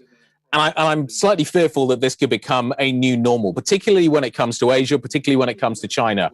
Luis, when you look at what is happening here, do you think that there is going to be a return to global travel, that globalization is going to continue to move people around the world? Or do you think that the pandemic is going to change and alter government's approach, that they are going to make it harder to travel, that it is going to be part of a wider narrative in terms of the way that we reshore, become more domestically focused, more regionally focused? Luis, do you worry that could become part and parcel of the narrative here? Yes, I'm worried about that, but I think what we need is that everybody takes the decision based in scientific data, not based in political reasons. So from my point of view, it's very difficult to explain why Europe now is open to the US traffic and UK is not open with the same data. So it's clear that we are not following scientific data. So I think that's what we need to follow. It's going to be impossible to have zero risk. We need to manage risk. We know a lot of that in aviation. And what we have to do is to open the corridors that it makes sense. So, for example, you know that we are pushing very hard to open the UK-US corridor. It doesn't make any sense with the successful rollout of vaccination in both countries that we are still waiting for that. And we are losing a lot of money every day. So I think we have a lot of pent-up demand. When we put flights, we see that everybody wants to fly. Even business traffic is coming back, slowly, but it's coming back. So I think what we have is scientific data approach. I guess the point I'm trying to make is this feels increasingly political and less scientific.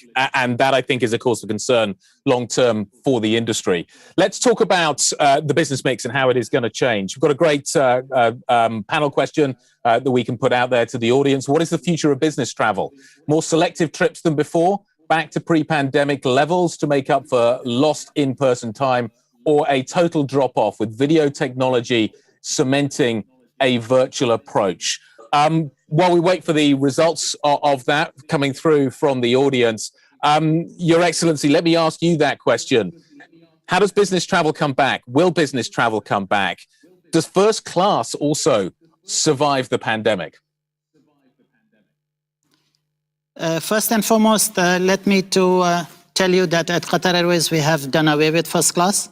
And we have a product in business class that is really equivalent to most of the first class of all the airlines in the world. So what we are looking is, first and foremost, business travel will certainly come back because businessmen, they like to face people, they like to feel people, they like to have to notice the body language. People, they don't like just to sit in front of a screen and conduct business. But on the other hand, I have to look at the business class, how we are going to fill. And to that, I can tell you that business class product will fill very quickly because there are people that are longing to travel. They're waiting just for countries to open. And where the countries are open, we see that, as a matter of fact, we have 10 percentage points higher business class occupancy than we had pre-COVID period. So you can see that there is a demand, and I think it will fill. But most importantly, what we have to see is herd immunity, vaccination available to everybody, so that the virus gets weaker and people then get comfortable to travel. You saw the statistics that you put up, 70% of the people want to travel, but 70% of the people are not going to fill our long-haul flights. So we need to see a way out of it, but I'm confident that business travel and business class occupancy will rise very rapidly once the pandemic is under control. Luis, what is your expectation? I fully agree with Akbar that what we see is the high level of pent-up demand. I think business travel will take longer, that is going to come back. We are talking to our customers, we are talking to the different companies, and what we see is that 75% is very similar to the result that you presented before. Have already said that they will fly before the end of the year. Maybe the shape of business travel may change, but as Akbar said, face-to-face meetings are going to be crucial. But how do you manage the model? I want to just we can get that graphic back up again just a moment ago, because what it talked about was more selective trips. There you go, more selective trips than before. So even if we are going to see business travel coming back, but it looks like there will be a reduction. You don't take every business trip, you don't take every meeting face-to-face. How do you change the business model, Luis, if that is going to be the case? Because that is a big profit driver, particularly for IAG. Yes, in the case of IAG, corporate revenue is around 30% of our total revenue. So I think after this crisis, we need to be more flexible. That is going to be very important. And we need to be leaner. And that's what we are doing. With the retirement of the 747 and 340-600 in Iberia, we have reduced the number of premium seats. And now we have the flexibility to adapt ourselves to the future. So I think that that's going to be very important, to be flexible and before we see what's going to happen. Dave, does this change the way you build aeroplanes in terms of the economics? Do you think you're going to be building as many airplanes? Do you think airlines are smaller if business travel is less? One of the things as well that I'd like to ask you about is freight has been the savior in terms of cash flow for many airlines. Do you think freight continues, and do you think you'll be building more freighters? Yeah, so a couple questions there. Yes, there's been, in my view, a secular lift on freight that will not go away and will continue in light of the world's move toward e-commerce in every way. So I'm optimistic about freight. Tourism, I expect to be as robust as each of our airline leaders have suggested. And finally, on business, I agree with the word selective, but in a very different way. Every business leader would prefer that the business travel that it utilizes is meant to visit customers, external partners, and new constituencies and markets that we've not seen before, and eliminate internal travel. But that is a net gain for travel, and I'm not worried about that. We live on competition. Competition is what drives travel, and I am certain that the business market will also have a robust recovery. Akbar, let's just talk about what Dave said about freight. He expects freight to remain fairly robust. You are one of the big freight companies in terms of the airline business.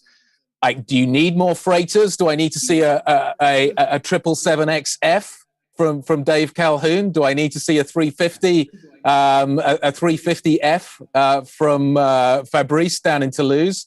What are you looking for? Let's try and get an idea of how strong you think this market is going to be. As a matter of fact, we have been the largest freight carrier minus FedEx and UPS in the world for the last 2 years, and more so over the pandemic period. We are really hungry for more freighters. Unfortunately, Dave cannot produce for us more 777F. The earliest he can give me is in 2023.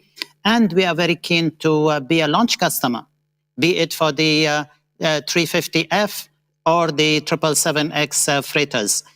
We will concentrate in Qatar Airways on air freight as an important part of our total strategy. Of course, but first, we are an airline to carry passengers.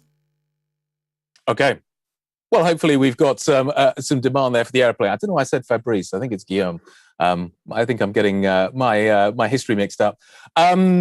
Let's talk a little bit about where you see the freight market going and the business market going. Luis, do you see freight adding does it compensate? Does it change the mix in terms of what you think the business model looks like?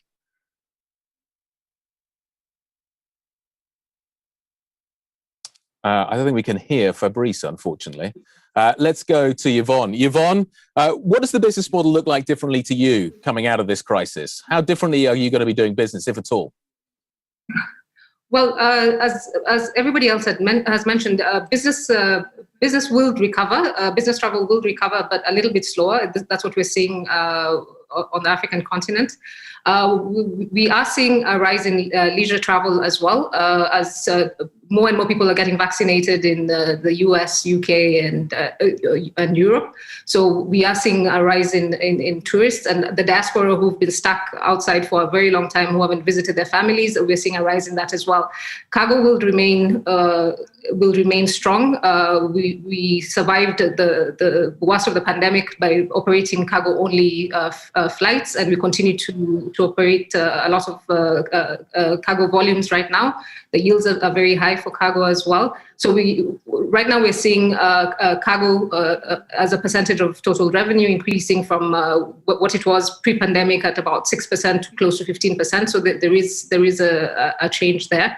But we're very optimistic that especially with the implementation of the African Continental Free Trade Area, that we will see a huge rise in business travel, as well as an increase in cargo movement within the continent. Okay, let's move on to the final area. We've got about 7 minutes left. I want to talk a bit about how the industry emerges from the pandemic in a more sustainable way. Luis, I hope we can hear you now, because this is certainly an area I know that you've been incredibly focused on. We saw this morning the Sustainable Aviation Alliance in the UK putting out some more targets, 10 and 20-year targets. in terms of how the industry is going to achieve carbon neutrality by 2050. A lot of this relies, though, on offsets. And I'm wondering whether or not the industry is really committed in the way that it should be to trying to accelerate this process. Are offsets good enough? Oh, I think we have different measures for the short term and also for the long term. In the short term, I think we are investing a lot of money in new aircraft, new technology, the latest technology that we have in the industry now. I think sustainable aviation fuel is going to be critical in the short term. And I think we need to think also in the future with the new technology. I think hydrogen aircraft is something that we can have, but it's going to take time. So it's important the commitment from everybody in the chain. It's not only a question of the airlines. Aviation is true that we are responsible for 2.4% of global emissions, but it's not only a question of airlines. We need the support from the different governments. If we want to put sustainable aviation fuel in our aircraft, we are going to need more plants. We are going to need sustainable aviation fuel at an affordable price. So we need the commitment of everybody in the chain. Dave, do you think it is possible that the aviation industry can make this move post-crisis, A, with the balance sheets that we have at the moment, and B, we saw the trade deal between the EU and the US the other day, Airbus, Boeing, but government, every airline I talk to talks to me about the fact that government must play a major role in helping the airline industry, helping the aerospace industry make this transition. We've just kind of talked about the fact we're not going to see kind of launch aid and support for the industry, but is that actually, ironically, now actually the biggest thing that we need to see happen within this industry? Government needs to step up and we need to provide support for the way that the industry is going to develop. Well, I agree with that premise. We're going to need help, but it needs to be informed help.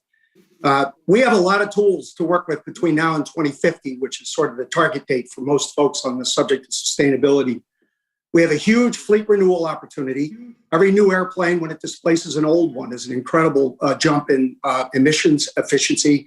ATC upgrades will improve that. And then most importantly, as Luis said, sustainable aviation fuel. There are 4 formulas that exist. There are engines that can use it. Boeing is committed that every next airplane that comes out post-2030, and we're already close to that as we speak, will be SAF ready.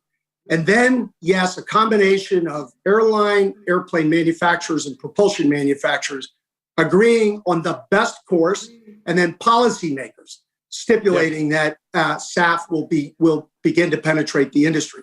When that happens, we will get scale, the industry will step up, and we will get to the kind of cost parity that I think Luis, Akbar, and Ivan are looking for.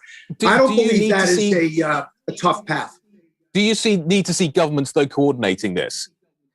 We've got Europe, we've got the United States, and we've got China. Everybody's going to be on different pages.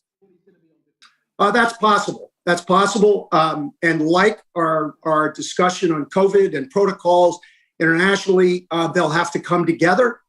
I suspect this will be an easier one to come together on than others. And I do think, as you would expect, certain countries, largely Europe, the US, will take lead roles in developing policy around this. Your Excellency, I'm going to give you the final word on this. Where does Qatar sit on this? Qatar, obviously a huge energy producer, hydrocarbons. What is the mandate you're getting from government in terms of making your airline net neutral? Well, we are under a lot of pressure from our government to reduce our emissions and to make our aeroplanes very fuel efficient. But at the end of the day, it all depends on the OEMs, on the engine manufacturers, on the aircraft manufacturers, but most importantly, also on the oil companies, because oil companies have invested so much in hydrocarbons, in oil fields, in developments of those oil fields, that now they don't want to spend enough money for the future of our planet. They don't want to invest enough money to produce sustainable fuel at affordable prices. we can invest, like Qatar Airways is investing in state-of-the-art aeroplanes with 18, 19, 20% fuel efficiency, but we cannot afford or be able to buy volumes of sustainable fuel, which we want to, in order to save our planet and reduce our emissions. So it again boils down to the producers, the oil companies, to invest and make those sustainable fuel available at affordable prices so that we can deliver on the promises we are making to be carbon neutral growth by 2050. I know it is a wishful thinking. 2050 will come very fast, but we need to invest today. Okay, I've actually got 1 minute left, so I'm going to put the final question to Dave Calhoun. Dave, you've probably got an opening in your lineup to produce another aeroplane to compete potentially with the A320 XLR. How different will that aeroplane be on a sustainable, from a sustainability point of view when we finally get you making that decision? Well, again, I don't want to predict the time frame around making a decision like that. And when we field a new airplane, I want to make sure that it serves a larger opportunity than just competing against the XLR-F. I'm bullish on this in every way. And I just, one comment I'd like to make is if an airplane comes along in the next 5 or 10 years, its claim to sustainability will have to be built around sustainable aviation fuel. It will not be built around electric or hydrogen or anything of that sort. We're going to leave it there. Ladies and gentlemen, thank you very much indeed for your time today. A fantastic panel. I certainly learned a lot today. Thank you very much indeed.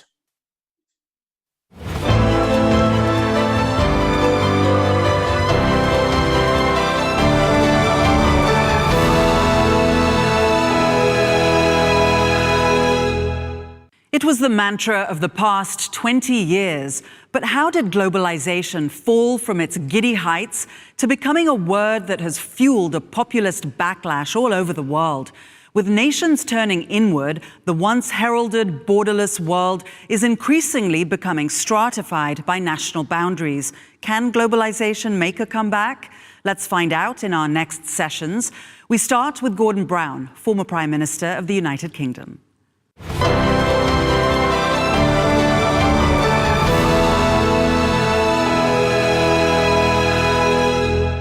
I want to congratulate the Emir and the government of Qatar for its success in navigating the most serious peacetime crisis, a medical and economic crisis which has hit oil and gas, international trade and global supply chains. But throughout, Qatar has remained a beacon to the world as an outward-looking, globally engaged nation, with the Emir, to his great credit, stepping up his program of aid to countries in need, not least in global education. Now, in 1962, in a famous speech, President John Kennedy told America it should complement its declaration of independence with a global declaration of interdependence. And never have there been so many global problems, from pandemics to climate change, from financial instability to the refugee crisis and threats to peace, medical, economic, environmental, and social problems that are global, which need global solutions. And the demand is that the nations of the world work together. And so in response to the stated desire of the US president for a new era of multilateralism, I want to suggest how we can ensure through the 4 major global forums of 2021, the G20, COP26 on climate change, the review of the Nuclear Proliferation Treaty, and the UN General Assembly, we build back better. I believe that after years of America first, China first, Russia first, India first, and so on, we are at a turning point, and we must ensure that history turns in this right direction. And I believe that as a world, we can make decisions that, first of all, could eventually halt COVID in its tracks. We know no one is safe till anyone is safe. And while the cost of vaccinating the entire world is in billions, the gains from enhanced trade and economic activity is in trillions. The G7 offered 1 billion vaccines to the poorest countries. The world needs 11 billion vaccines. And I hope we can agree over the next few months a burden-sharing plan proposed by leaders in Norway and South Africa, under which between them, the richest countries pay the cost of vaccines for all. And if we can meet this medical challenge, then we can obviously then meet and master the economic challenge. I chaired the G20 in 2009 during the global financial crisis, and I know the world is currently at risk of a 2-speed world economy, America and China growing fast, the Middle East, Central Asia, Africa, Europe at half what the Americans and Chinese are doing. And to avoid that, we need global fiscal and monetary coordination to ensure balanced growth, debt restructuring to enable low-income countries to recover, a renewed emphasis on our sustainable development goals to ease poverty, and synchronized investment in our infrastructures that, as the IMF has shown, would, if synchronized, add 2 trillion to world economic output. Now, such an agreement is possible in the G20 in November, and it could be the starting point for a successful COP26 climate change summit in Glasgow. Prosperity to be sustained has to be shared, and we must now raise COP26 level of ambition by proposing that each of us embrace tougher near-term carbon reduction targets and by making good the promises made to low-income countries that we'd assist their transition to green economies. Now, let me also thank Qatar for your role as a peacemaker in the region and beyond, not least in Afghanistan. And let me say that with the review of the Non-Proliferation Treaty in August, we have the chance to halt an escalating nuclear arms race. When running for office, President Biden offers support for a ban on nuclear testing, an end to the enrichment of uranium and plutonium, and he has suggested in the past that all nuclear weapon states reduce tensions by declaring they will not ever use nuclear weapons first. And this is an offer that will reduce the role of nuclear weapons in defense strategies and make ourselves a more peaceful world. Now, not all will be achieved in 1 year, but I say to you that the message that can go out from a forum as prestigious as this is that a new era of cooperation is on the way. We can make our world a healthier, safer, greener, and fairer place. And this is a message that can be heard in every continent and reverberate everywhere to the benefit of us all. Thank you.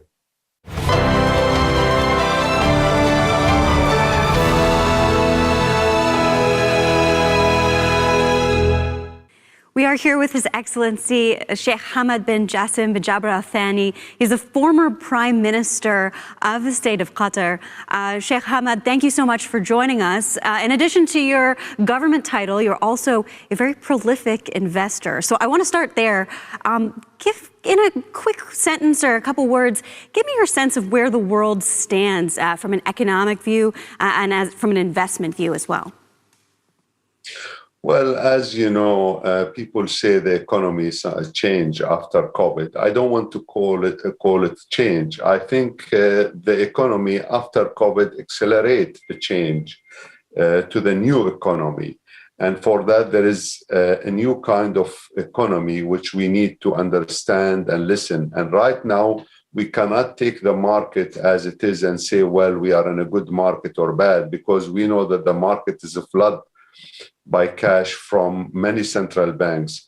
So I don't think there is a measure now to say that the economy is good. Of course, it's good and excellent, but all of us know it's because of the steroids being given to the economy. The main things is to see the economy from 2022 and see how it will work from there.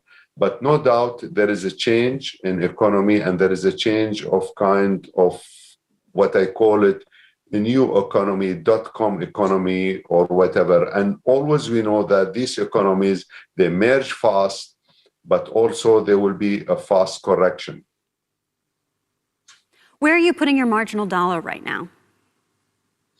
Well, right now is you need to play safe, and I think play safe. The market is good. I think the market could stay good for another year or 1.5 years, but I don't see, where it goes from here. 5%, 10% is difficult.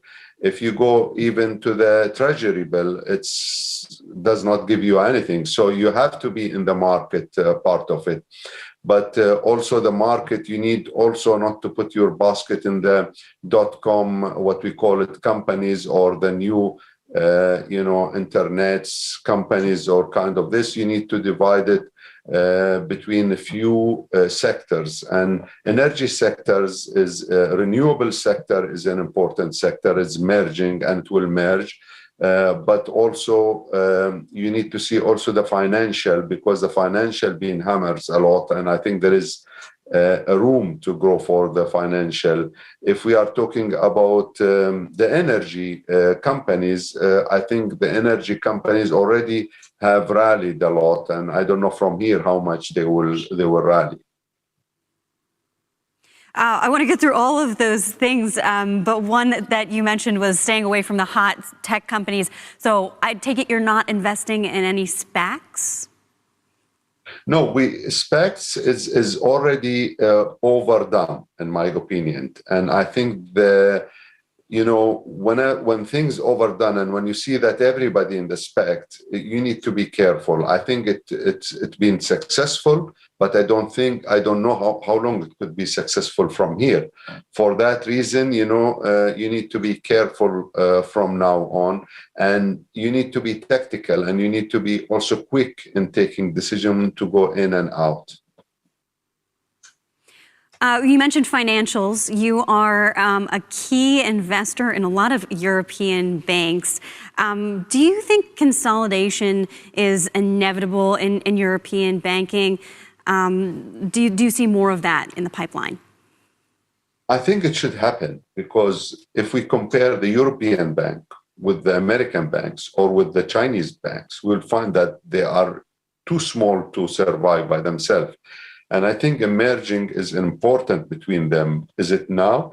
Everybody waiting to have a better valuation to think about merging. But I believe to merge now is better, because the market is being taken by the big bank, the giant bank in Europe. And if they don't do something quickly in Europe, in European financial, I think they will have difficulties to compete with the American and the Chinese. Already they have difficulties to compete with them, but they will have more difficulties to compete with them.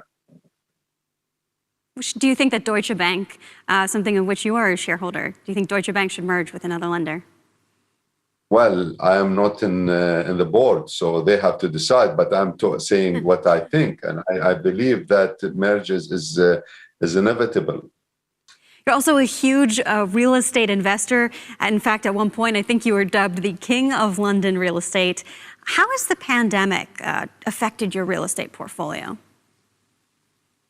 Well, there is a queen in London, so I'm not the king of that, but I own some properties in London. So let us put it this way. The real estate have difficulties at the moment because of the pandemic, especially in the hospitality side, office side, retail side. And the recovery will not be easy, and because the habit of the people being changed. Offices, we need to know if they are going to have the full space as it is, or they need more space per person. That will change the economic, and that will make the office building go back to where it was or better if the space per person change. That's a very important thing. And also, is all the people going back to their office, or some of them, they will be running as they run now from their home? That's another challenge. The retail challenge, especially in the consumer side and the retail side even, challenges because of the new .com things and a new habit of the people, how they order their things, especially in the young generation.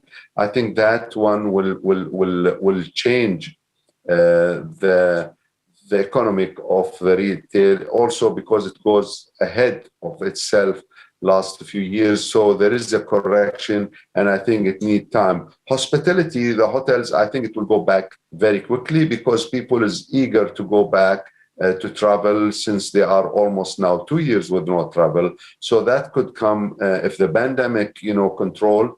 I think that could come very quickly. But property traditionally always do good.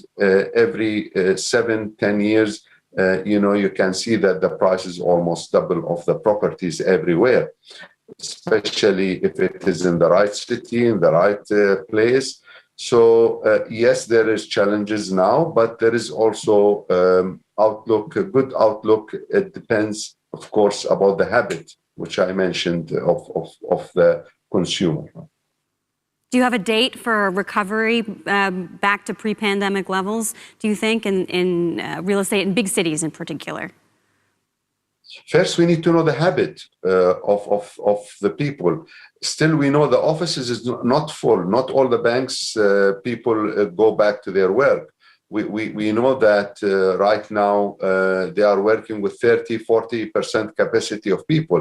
If the people go back to their offices and start work, do they need more space per person? That will that mean the office buildings will hold in. If they don't need a space because of the pandemic and the new situation, that mean they will have 4 or 5 years difficulties of the office and retail. Retail, I think, have more challenges because of the new, as I told you, the .com, because everybody now, consumer, you can go to any shop and order your things through your internet and you'll get it in your house within hours. So there is, especially with the new generation, not my generation, I like to go and shop by myself. But people now, they would like things to come. But my generation, for sure.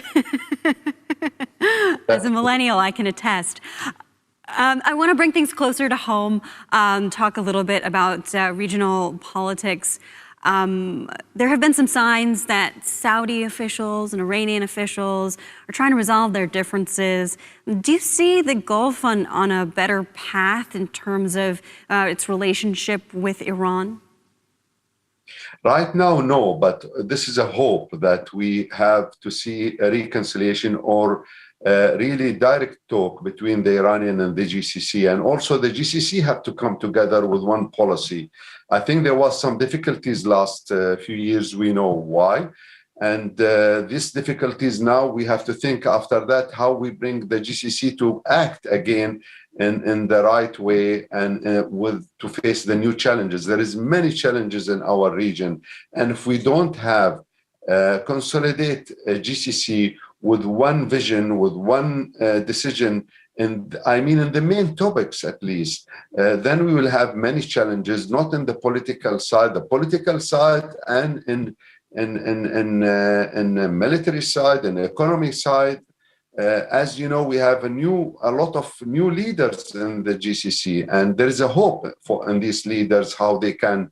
But we have more challenges for them. Situation is more difficult for them because they have to face a lot of demands from their people and a lot of challenges around them. So you need to find a way how to bring the policy together of the GCC to face all these challenges. You know, a lot of Gulf experts have been saying essentially the Israeli-Palestinian conflict is not the reason that Gulf leaders are making policy decisions anymore. They're really much more focused on Iran. Do you think that's a fair perspective? Do you think that's accurate from what you're seeing and the people you talk to? Well, there is a principle, and one of the principles that there is an obligation for us to help the Palestinians to solve their problem with the Israelis. So I think they need our support to guide them for a peaceful solution with the Israelis. I think this is a very important topic. Exactly with the Iranian, we have another topic, which is important. It's different than the conflicts between the Israeli and the Palestinian. What we have with the Iranian, there is a lot of prosperities if we can work together economically, financially, culturally. We are in the same region and we will stay in the same region for a long time. Just we need to be frank to each other and not to interfere in the other country's situation or politics. And I think there is a lot of prosperities ahead if both sides can take the lead to be frank and to lay the path and the way how we can develop this relation. You stepped out of the prime ministership 8 years ago.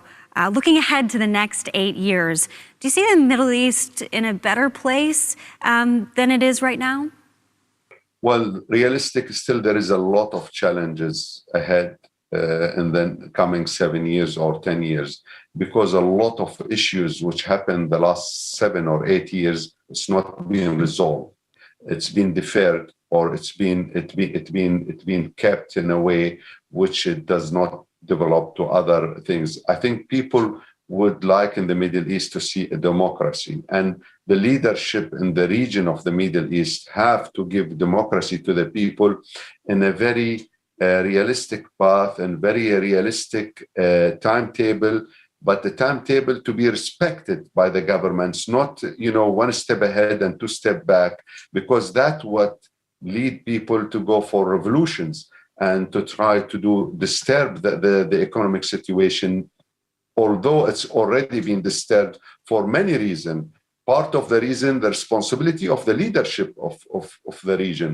So in my opinion, the challenges is there, maybe more challenges there. And this is why the leaders need to act in a different way and accelerate their performance in their countries. Sheikh Hamad, thank you so much for joining the Qatar Economic Forum. Pleasure to speak with you today. My pleasure. Thank you.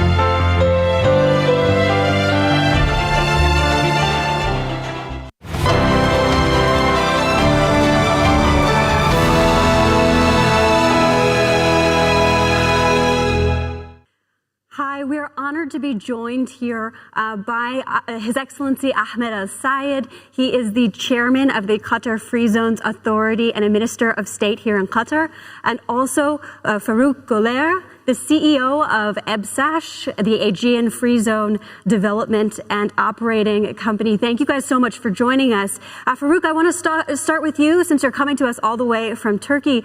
Tell me more about the two top goals of the Aegean Free Zone Authority. What are the things that you want to accomplish in a macro sense? When we look at Turkey, Turkey started to develop the free zone in 1980s. As you know, globalization started and Turkey affected very much by the globalization in early 80s. And I might say that one of the most important decisions given by the Turkish authorities is to establish the free zone to attract the foreign direct investment to Turkey. So the first two free zones in Turkey established late 1980s. The aim was to generate current account deficit, help to current account deficit in 1980s, and create job and be part of the globalization, contributing through the trade. I want to compare a little bit the purpose of the Qatar Free Zone Authority, because it's a little bit different. It's not as much about jobs for locals necessarily. Yes. Let me just elaborate here. As you know, Qatar, it's a small economy compared to Turkey, small population.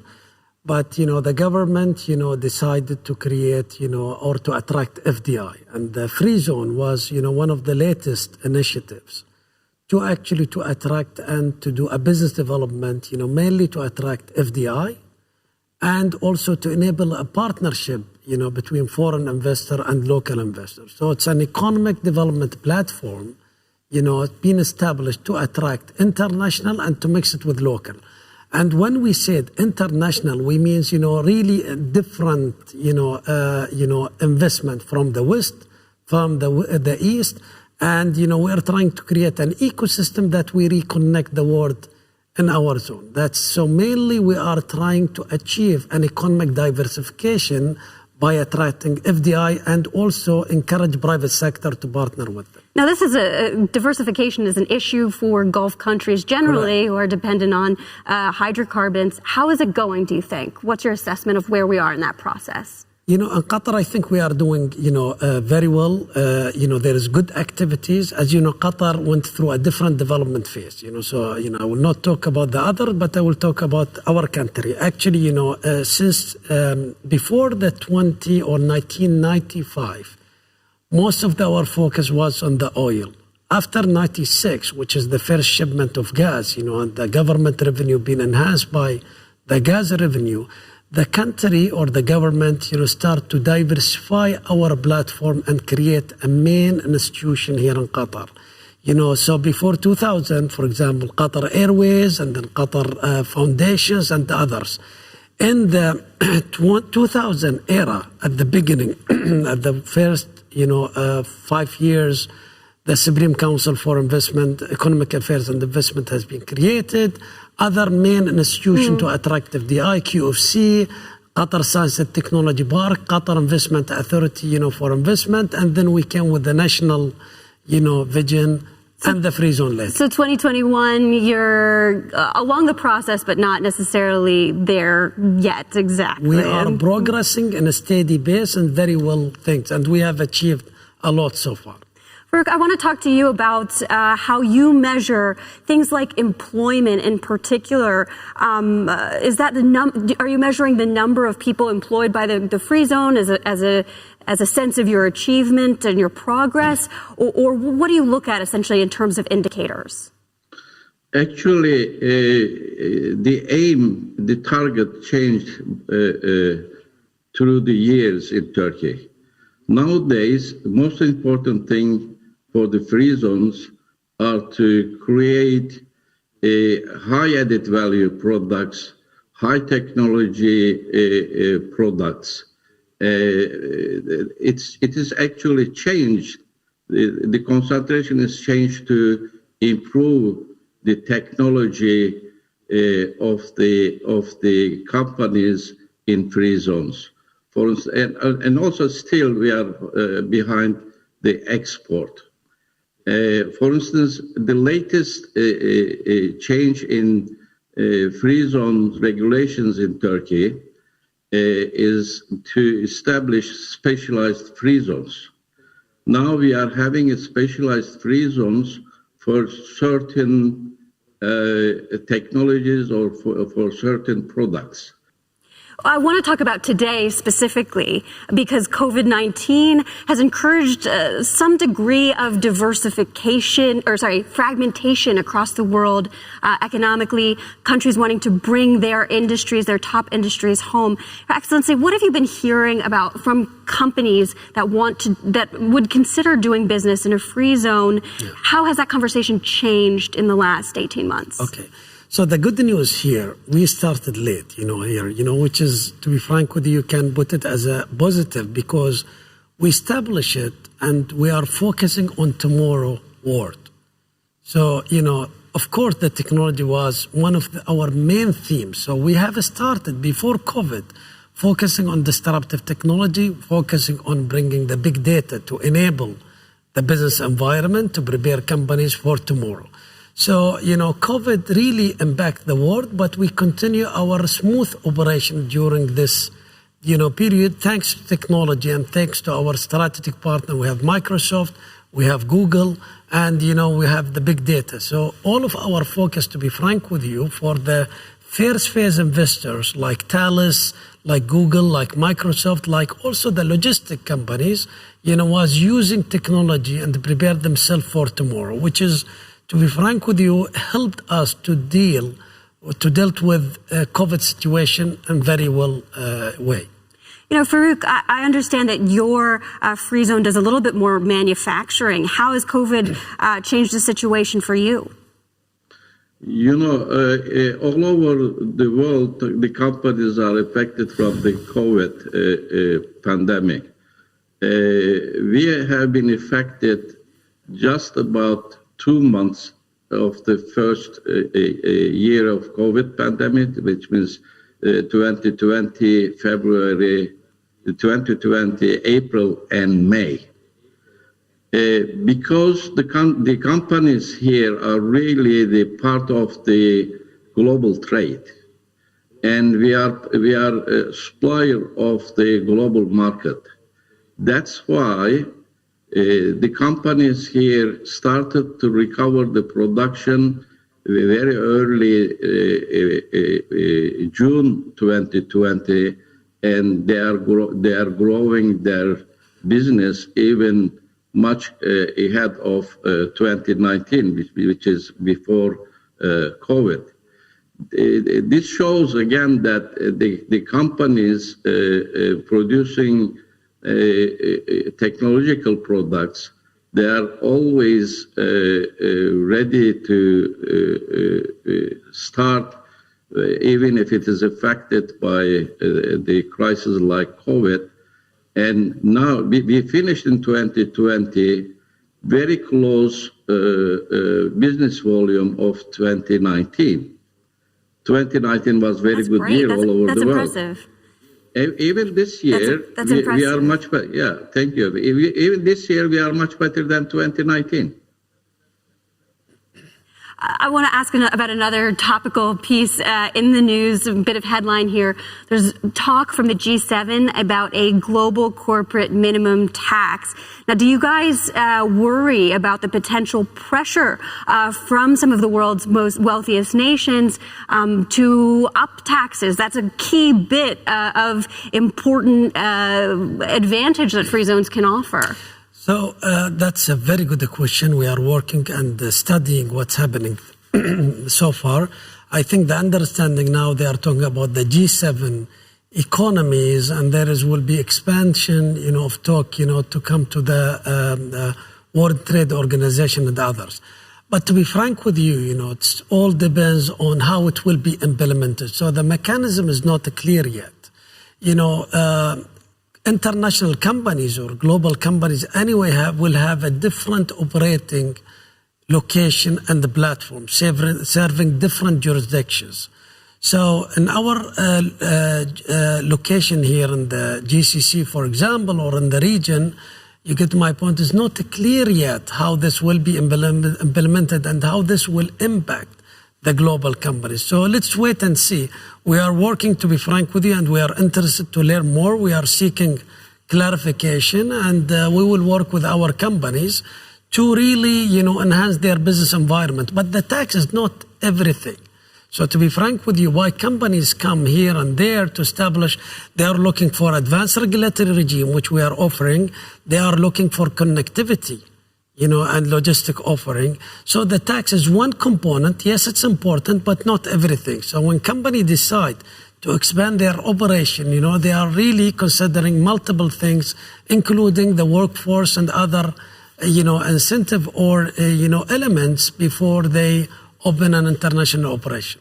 So uncertainty, but not deep cynicism, let's say. Farouk, do you think of things the same way? And we're running out of time, so just quickly here. I agree with Minister. When we ask the investors here coming to free zone, the tax advantage is the number 5 in their decision making. There are other reasons, as Minister indicated, to choose the free zones, not only the tax issue. The most important thing here in the world is the inflation, I believe. Farouk Goulair, Excellency Minister Ahmed Al-Sayed, thank you so much for joining us today. A very interesting discussion about free zones in the global world post-pandemic. Thanks, guys. Pleasure, Simon. Thank you very much for hosting us, and wish you all the best in Qatar Economic Forum.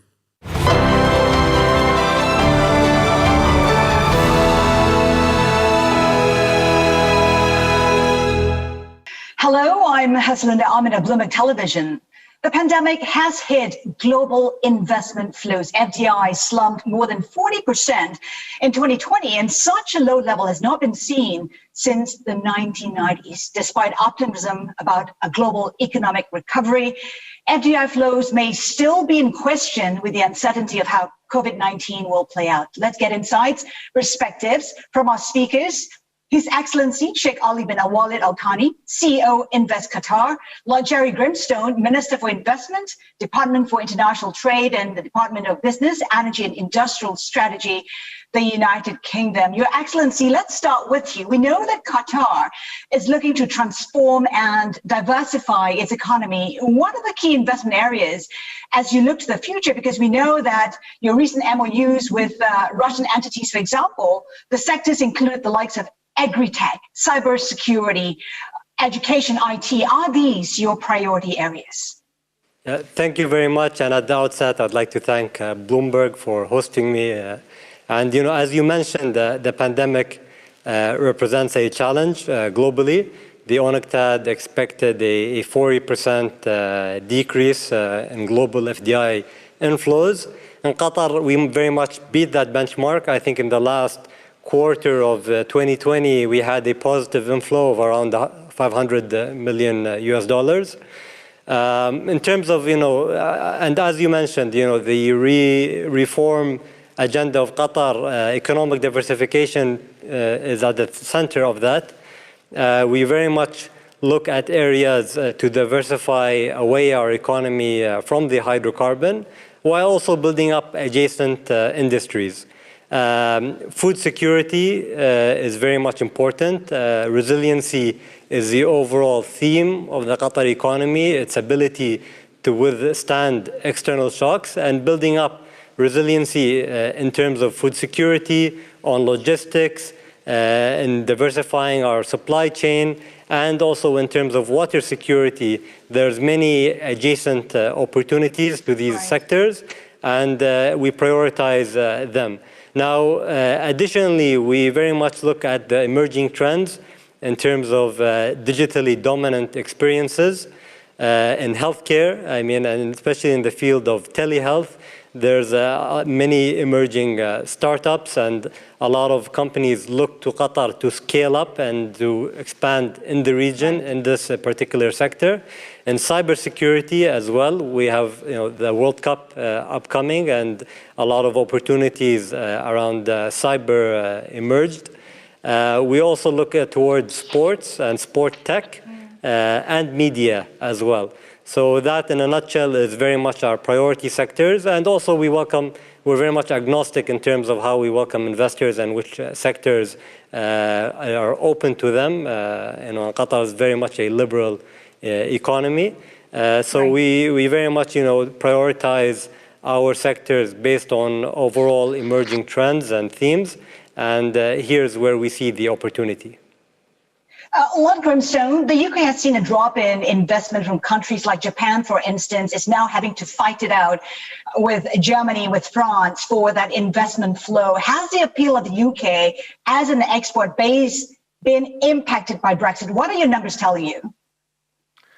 I was very pleased. Well, thank you for the question. I'm very pleased to be here today. I was very pleased to see last week that the EY survey, having surveyed a lot of investors, did find out that the UK is the most attractive investment destination in Europe. Of course, in the run-up to the end of last year, there was a lot of uncertainties in the UK. People didn't know how Brexit would turn out. But I think that uncertainty having been removed is making us a very attractive investment destination, which is good. But of course, the position that we're all in, and this goes for my great friends in Qatar as well, attracting investment has become a globally competitive sport. And to attract investment, you have to be match fit, you have to understand what the investors want, and you have to coincide that with national objectives. So I'm very positive about going forward, but of course we are dealing with a completely different world post-pandemic than the one we had grown up with as recently as a couple of years ago. Quantify that optimism for us, Lord Grimstone. What kind of numbers are you anticipating for 2021? I don't want to give a forecast because sometimes investments come through quickly, some they don't. Our pipeline has never been more active than it is now. It's very interesting what investors are looking for. I think the move towards net zero. We've got the United Kingdom in pole position on that. We've got COP26 later this year. We will be net zero by 2050.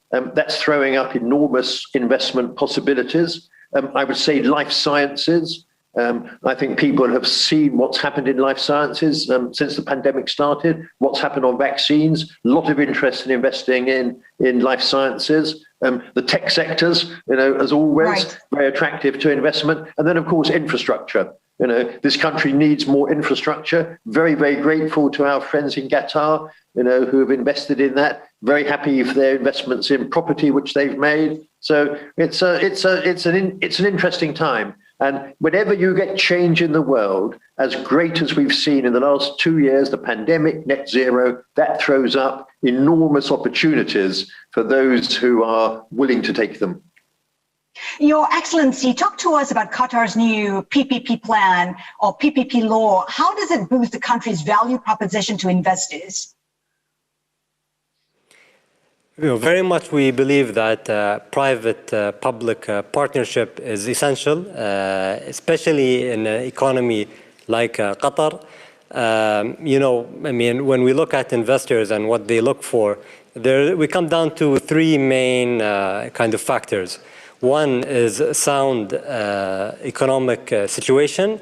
The second is fiscal and monetary predictability. And the third is effective and efficient government. Now, given Qatar's small size and agility, we believe that creating partnerships, especially between the private and public sector, is essential to investor success. In the PPP program, and that is mainly structured around infrastructure projects like public schools, water sewage treatment, very much, we find this as a lucrative opportunity to anchor foreign investment in Qatar. We are now looking to expand this program across different sectors. And very much, we believe this is a lucrative opportunity and also an anchor for investors to base out and to then expand their operations in Qatar and to scale up and expand in the region as well. Lord Grimstone, we know that China is increasingly an important source of investment for Britain, but China investment in the country at a 10-year low, a drop of almost 80%, partly because of the pandemic, partly because of political tensions over issues like Xinjiang. How are you looking to attract Chinese capital to Britain? Well, we have a very clear view of China. Of course, we very much welcome, trade and investment with China. But again, it's appropriate sometimes to express our views on some of the things that are going on, which we don't think are right. But we absolutely, welcome Chinese investment when it's in our mutual interest. The Chinese are sophisticated investors. I think they understand that, and we're getting, good trade flows, good investment flows still from there. It is a balancing act sometimes, Lord Grimstone. There is uncertainty, for instance, about the proposed nuclear power station in the UK, which involves China's CGN, which has been blacklisted by the US. Has a decision been made on that? We very much welcome the investment they're doing alongside EDF in our nuclear power stations. We've introduced last year a new national security and investment bill, which will come into effect later this year. I should stress that this bill is completely what we call actor agnostic, not aimed at any one country. But obviously it's right that if you're attracting investment, and it's a real priority of ours now to attract investment, you have to make sure that that investment is safe for your country. Makes good sense to do that. Your Excellency, Qatar has seen rapid expansion, a Gulf metropolis, a transit hub, infrastructure spending in the lead up to the Soccer World Cup next year is estimated to be about $300 billion. What does it all mean for GDP growth this year, next year? Can it exceed the World Bank estimates of 3% growth this year, 4.1 in 2022? Well, we aim to beat that. And, especially in the heart of our diversification efforts, foreign direct investment plays a large part.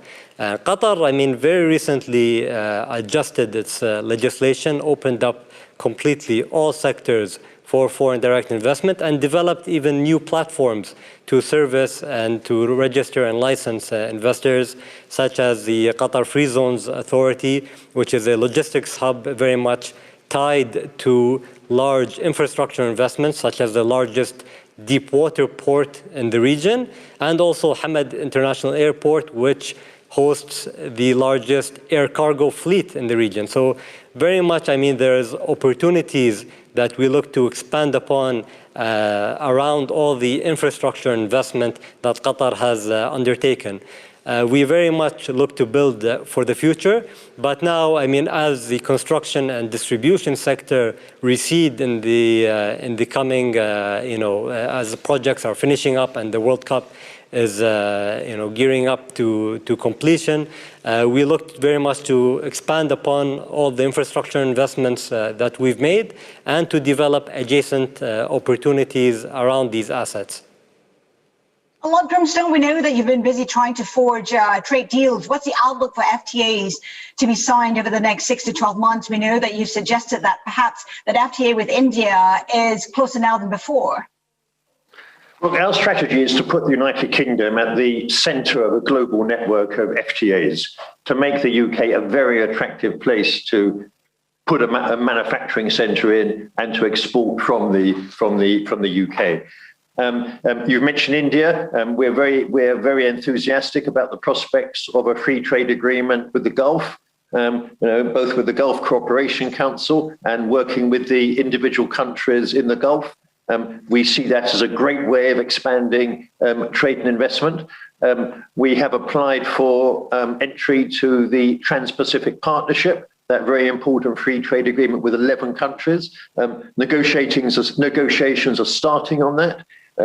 We have ongoing negotiations with New Zealand.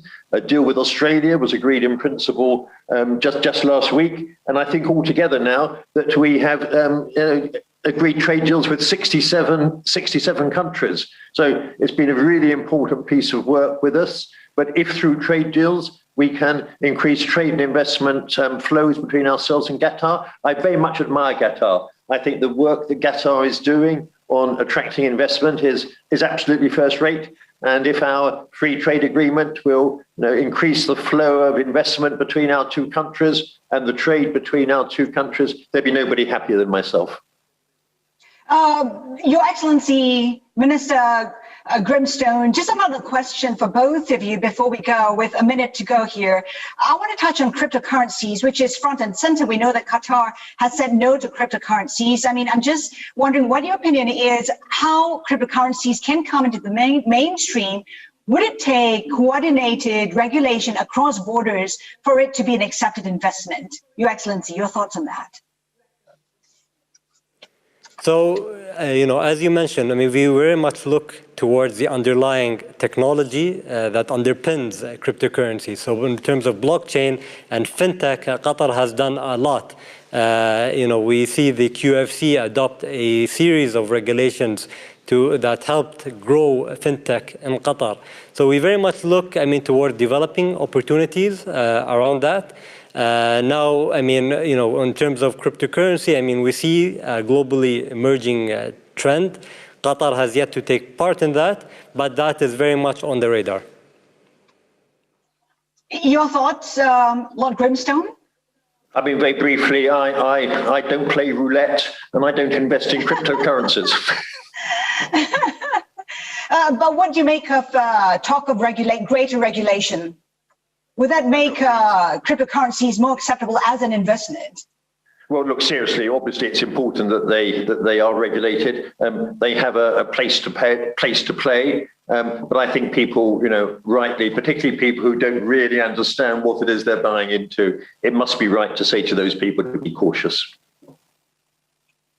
Lord Grimstone, Your Excellency, thank you so much for your time today. It's been a pleasure having this conversation.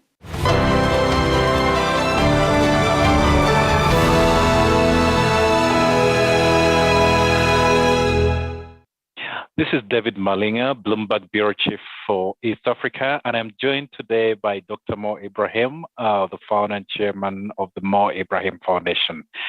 Dr. Mo, has the pandemic further weakened the democratic landscape in Africa? Yes, I think so. I mean, we were worried about democracy in Africa actually for some years. Probably you are aware, and many of our listeners are aware, that we had this governance index, which we publish regularly to monitor different aspects of governance in Africa. Things are improving really over the last 15, 20 years. But in particular, the issue of democracy and participation, this started to stagnate and to fall back actually in the last few years. The pandemic did not help. It somehow emphasized the autocratic instincts of some of our leaders, and there is also the global environment around us was not helpful because of what I'll call the rise of strong men across the globe. Actually, we can see a lot of those people around, and they're very tempting also for imitation by some of our guys. We had about 10, 12 elections in Africa last year. Was not really wonderful. We had seen bad elections in Uganda and in Burundi, and we see the claim on opponents and civil society.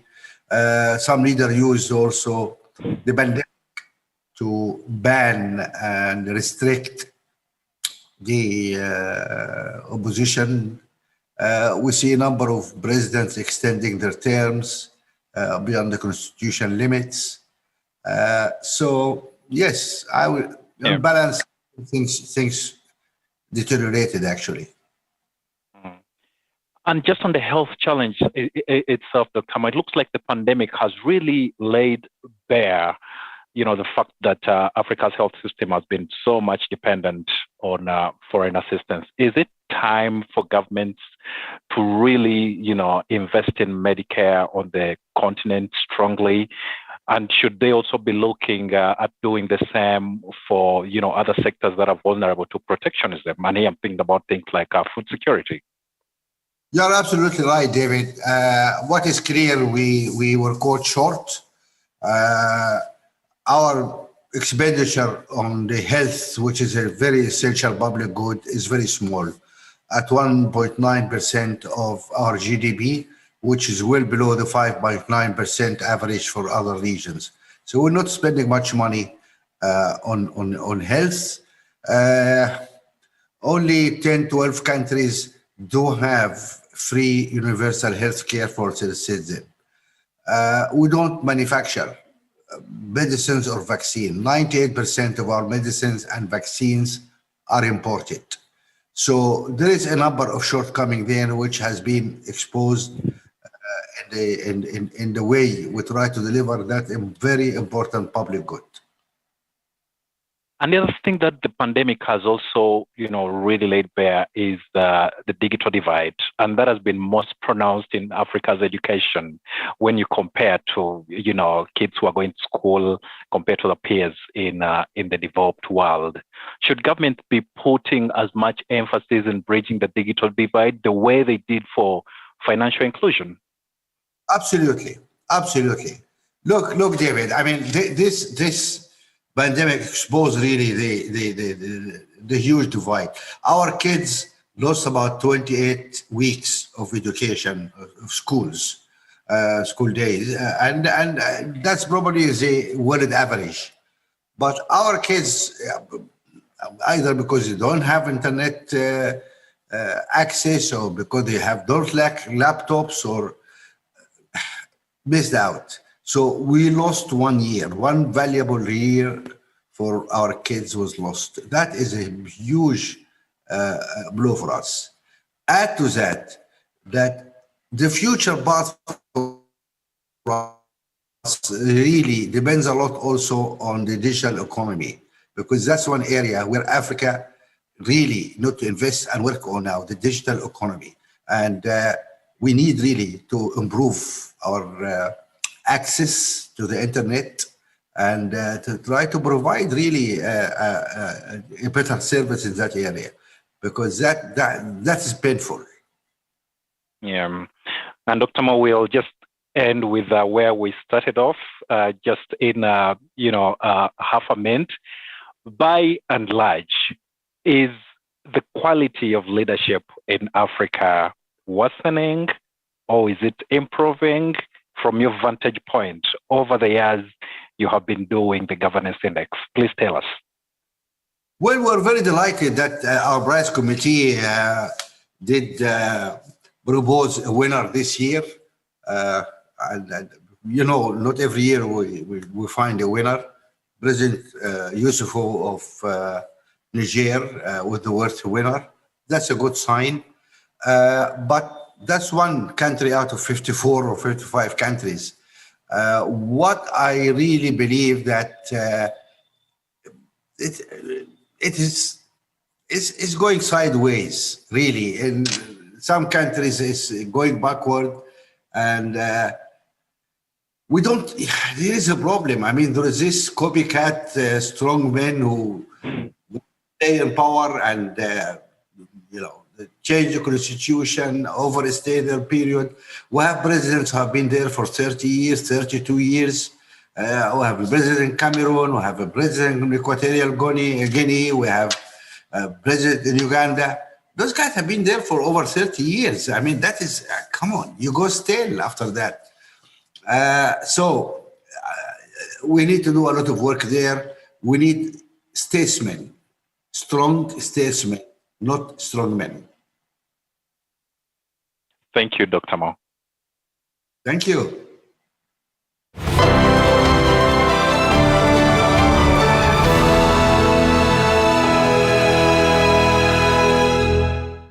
I'm David Weston from Bloomberg News, and I'm delighted now to welcome Dalip Singh. He is Deputy National Security Advisor in the Biden White House. So welcome, Dalip. Great to have you here. The subject is the connection between the economy on the one hand and security on the other hand.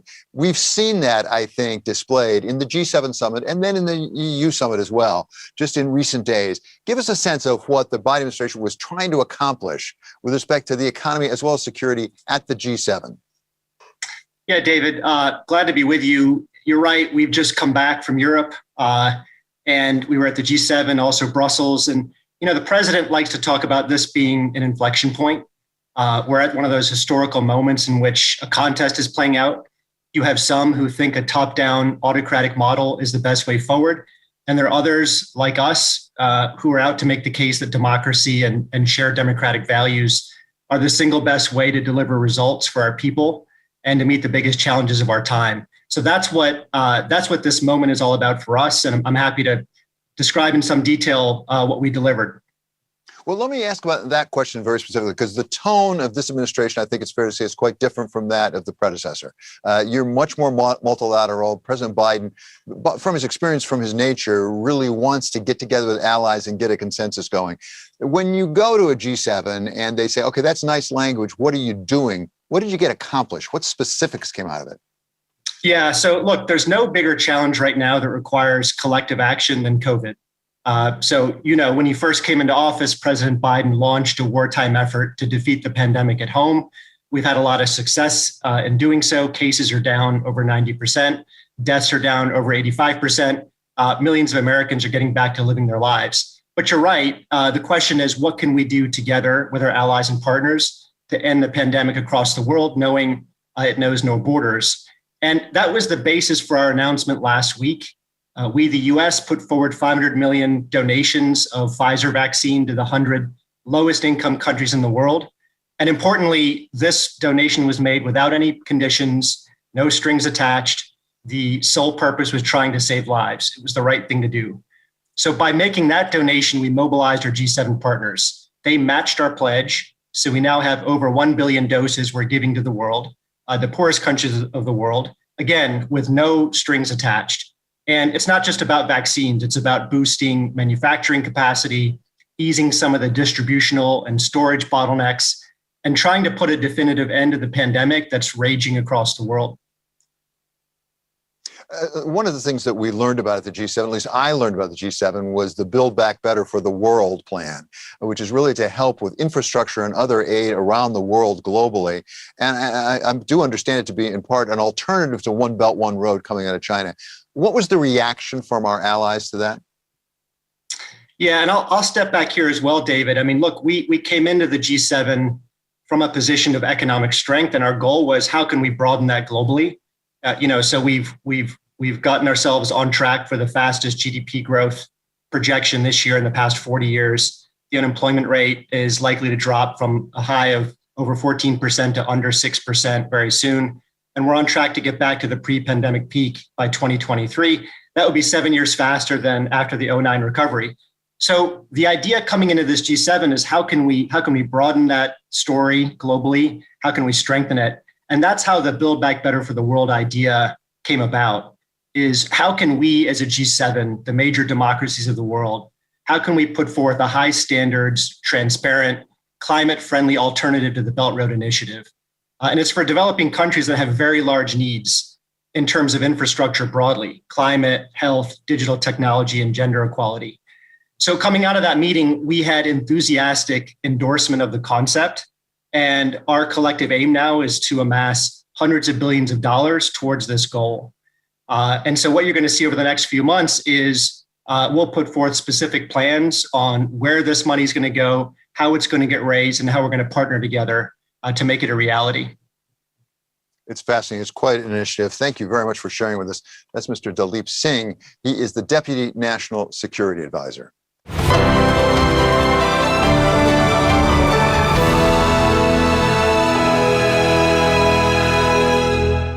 Hello, I am Jeanette Rodriguez, South Asia Managing Editor for Bloomberg News. And I have with me Dr. S. Jaishankar, India's Minister for External Affairs, to discuss a powerful new grouping in the world today: India, Australia, Japan, and the US, also known as the Quad. Minister, thank you so much for joining us. Let's go straight to our first question. It has been a year now since China and India clashed in the Galwan Valley, and multiple rounds of military and diplomatic talks have yet to resolve the issue. What role has the Quad played in informing India's response, and what level of support can it provide? Well, first of all, Janet, let me say it's a great pleasure to be with you today. I think when it comes to Quad and the India-China border issue, we're talking apples and oranges. I'm not quite sure I'd really, see a tight connection, because I'll tell you why. The Quad is 4 countries who have come together on a common agenda, and the agenda, it includes maritime security, it includes connectivity.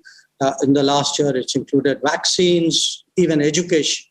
So they have their own agenda. They've got a sort of a set of convergences, a worldview. They meet and they talk about a whole lot of things. Now, the India-China border issue, it has pre-existed the Quad. In many ways, it's a challenge, a problem which is quite independent of the Quad. And there are two big issues there right now. One, of course, is that the close-up deployments still continue, especially in Ladakh. The issue there is whether China would live up to the commitments it has made, written commitments it has made about both countries not deploying a large armed force at the border. And the larger issue really, whether we can build this relationship on the basis of mutual sensitivity, mutual respect, and mutual interest. So I do see why you're interested in both the issues, but I would urge you to look at them somewhat independent of each other. Minister, pulling back a little bit from the Quad, specifically more to the G7 grouping. Recently, the G7 agreed on a 3-pronged approach to Beijing, which is basically cooperate on issues such as climate change, compete on trade and supply chains, and disagree on human rights. What are your thoughts on the effectiveness of this approach on the larger global stage? Look, again, we were there at the G7 summit as one of the 4 countries who were invited as a guest. Obviously, there are issues with which, we are in agreement with G7, some more, some less. There'll be issues where we would have a different viewpoint. Now, today, generally in international relations, considering that the world is much more fractured, it's much more multipolar, it's much more rebalanced, you will have this mix of where you compete, where you cooperate, how much do you cooperate, and when you look at the specific issues you mentioned, for example, climate change, obviously there is a G7 and China conversation, if you would, but we are actually in a very different position because we are at a much earlier stage of our development. Leave alone, a net zero year, we are not even there in terms of identifying a year of peaking. Our positions are much closer to many of the other G77 countries, the developing world countries. When it comes to an issue like supply chains, I think there, obviously we share with G7 the importance of having more resilient and reliable supply chains. But we also feel that, we can contribute to it by expanding our own manufacturing capabilities. And in fact, one of the big initiatives of the Modi government is something called the PLI scheme, which is designed to attract more manufacturing into India. On issues, on open societies, on democratic freedoms, there I think there is a much stronger convergence with the G7, which is why we actually had a statement to which we subscribe. So it's uneven, but that's the nature of the world today. You work with different countries on different issues, and it's a far more issue-based relationship that we are seeing in world politics. Minister, coming back to the issue of building infrastructure, how does India plan to participate in the G7's Build Back Better World initiative? This, of course, hopes to narrow the $40 trillion infrastructure investment deficit needed by developing nations by 2035. Could you share something about how India plans to participate in this venture? Well, the B3W initiative is a G7 initiative. We've had our own development partnerships for many years before that. In fact, we are today, in terms of the development projects that we do in the world, we are doing projects in as many as 62 countries. And we have actually signed up to, I think, something close to about 630 projects. And about more than half of them, 340, have actually been done. So there is a history in India for, where projects and development partnerships are concerned. And in fact, I can give you an example. I was in Kenya last week, and, people there, the government there, the president there was talking about a textile plant called Rivatex, which we had just revived. And as I look around the world, you go, say, Afghanistan, we built probably the only dam which has been built there in the last 40 years, close to, in a place called Salma. We built the Afghan parliament. In Sri Lanka, we did a lot of refugee housing for refugees. In Mauritius, we've actually built the Metro Express. It's a very successful project. In Ethiopia, we built sugar plants. In Mozambique and Tanzania, we've done a lot of work on water. So we've had a history of connectivity infrastructure projects. But what we share with the G7 is that today it's important to have broad principles that such projects should be viable, they should be transparent, they shouldn't contribute to debt, they should be environmentally friendly. Most of all, they must be a priority of the community where they are located. So it's an area where we do feel, there's a lot of convergence with the G7. We look forward to working with them. But as I said, we have a substantial portfolio of projects which we have already done in the last years, and which we I expect to see us continue to do more in the coming years. Minister, you'd also mentioned that part of the mandate of the Quad is vaccines. Coming back to the situation at hand, of course, the pandemic, could you throw some light on your recent visit to Washington? I'm specifically asking about where does the discussion stand on procurement of vaccines for India and also the raw materials to prepare these vaccines in India? Has the US made any concrete promises?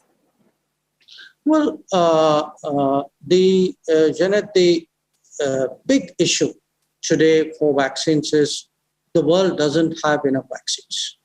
Okay. Now, the patents is one part of it, but the production is the other part of it. In India, we are producing the AstraZeneca vaccine under license. We are producing our own vaccine called Covaxin. There are 6 other vaccines which are expected to come on stream in the coming months, starting with Sputnik.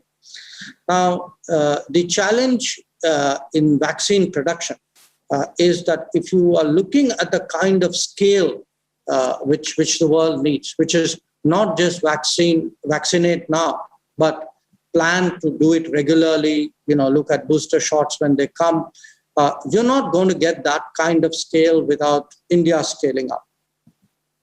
So the particular point of discussion for me was how do you keep the supply chain going so that we actually can ramp up production to the kind of level that the world needs.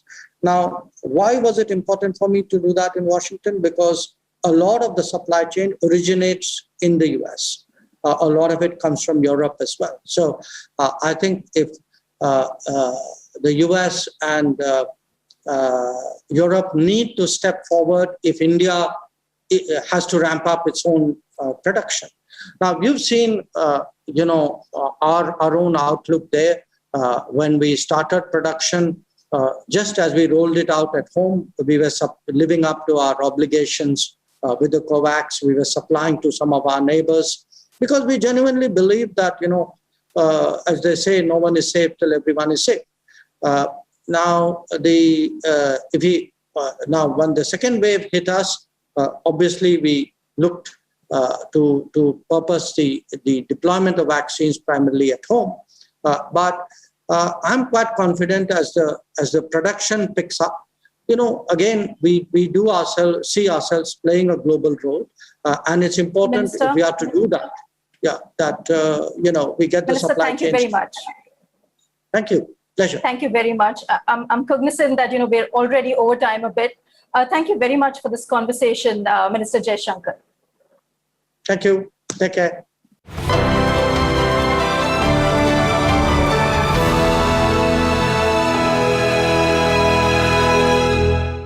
I'm David Weston from Bloomberg News, and we're delighted now to welcome General David Petraeus. He, of course, is a former head of the CIA, as well as former head of U.S. and international forces in Afghanistan and in Iraq. He is now a partner at KKR. So, General, thank you so much for joining us today. The subject is the new security paradigm. We've heard a lot about security in recent days involving Europe, from the G7 to NATO to the Putin summit with President Biden.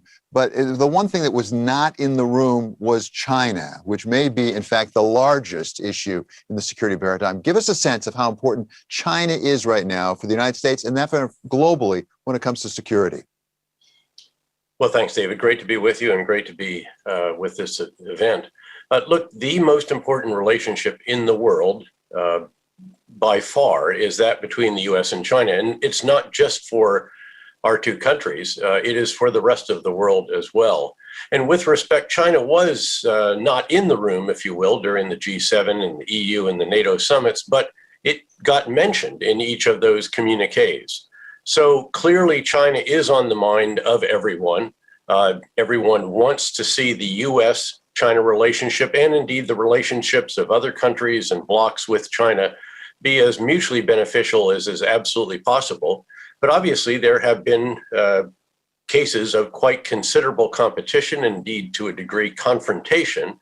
And in fact, the individual who oversees the Indo-Pacific region, as it's described now for the White House, recently said that the era of engagement is over and the era of competition has arrived to characterize the U.S.-China relationship. My sense is that the new U.S. administration is putting together, first of all, getting its own house in order, combating the pandemic, getting the economy going again, bringing the country together, then reaching out to all of our allies and partners and friends around the world, make sure they're all on side to renew U.S. leadership and the value that the U.S. places on alliances, on partnerships, and on allies, and then to craft a coherent, comprehensive whole of governments with an S on the end, all the capabilities, not just of the U.S., but of our partners and allies as well, to try to influence China, in particular, to avoid real confrontation, and ideally to influence decision-making in Beijing on certain issues involving trade and economic interaction, how each country interacts with the world, with international organizations and so forth and so on. And I think, frankly, the administration is off to a good start. And by the way, I am a true non-political person in the United States and advise members of either political party and served in 2 senior positions, each for a Republican president and a Democratic president. General, when you talk about competition, I think of economic and military, and they necessarily overlap, but there is some difference between them. How would you assess the relative importance of the economic competition as opposed to some of the military issues? Well, I think it's huge because, again, it's your economic power, if you will, that is the foundation of your national power. It's what enables you to raise and support an Army, Navy, Air Force, Marine, space, and so forth. It's what gives you, again, the influence in many different quarters around the world. And so, again, I think rightly, the new administration has said foreign policy truly does begin at home in this case, especially given the challenges of the pandemic.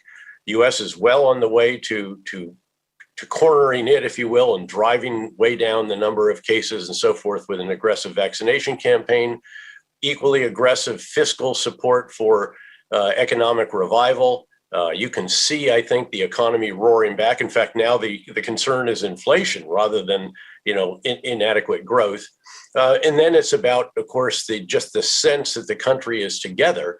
If you have all of that, you have a very strong foundation upon which to build and to project your activities around the world. But let's make no mistake about it. The reason the U.S. can spend in recent years $740 billion on defense is because of that economic strength, the revenues that come from that, and also the capabilities that are derived from an advanced economy when it comes to the cutting edge tools and implements for defense policy and forces. General Petraeus, President Trump certainly had a lot of policies, particularly in the economic sphere with respect to China. There now is a review going on for a lot of those policies by the Biden administration. Give us a sense of where you think the Biden administration should be heading, and particularly, if I could ask, how much of this is national security related when it comes to trade? Because there's some trade that perhaps has little direct effect on national security. There's some that we've seen, particularly in the technology area, that has a lot. Well, I think we have to acknowledge that the Trump administration very much changed the conversation when it came to China. And I think by and large, that change reflected a bipartisan consensus in Washington and indeed throughout the country that perhaps the U.S. had not been firm enough in the past with China. And it appears that the new administration, someone recently characterized the approach as to remain firm or hard, but do it with allies and partners. And I think that's a reasonable characterization. Certainly, all of the eaches are being re-examined. Do all the tariffs need to stay in place? Do the entities list, which in many cases are technologies, are not being sold overseas that can then be used in adversarial military force, also has to do with 5G. As you know, and concerns about whether if you have a Chinese 5G company that would enable some kind of intelligence. The initiatives of the previous administration will stay in place. At the G7, we heard about China. As you say, they weren't in the room, but boy, they were talked about. And one way when you talk about really building our relations with our allies, I'd love to see us go back to the Trans-Pacific Partnership. Promoted the Trans-Pacific Partnership only to coming back to that in the first 2 years of this administration to what was then called the Trans-Pacific Partnership, and had much more importance as very, very important.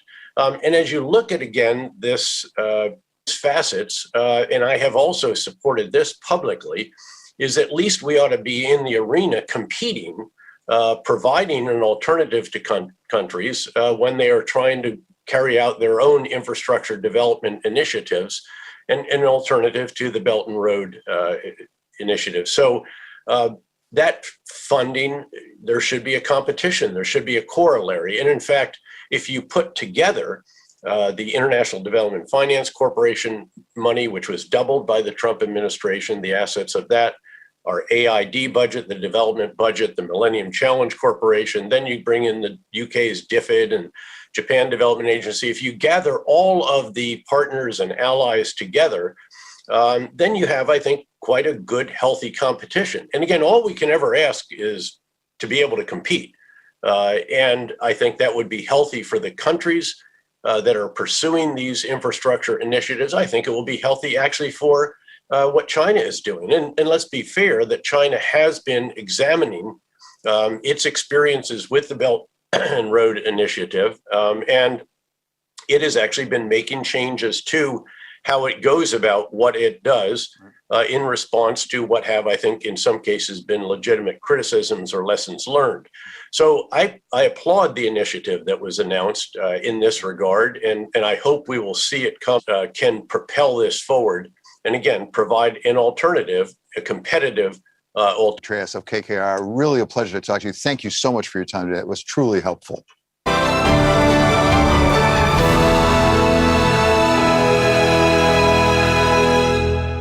We hope the discussions on power and trade flows have illuminated what you care about most.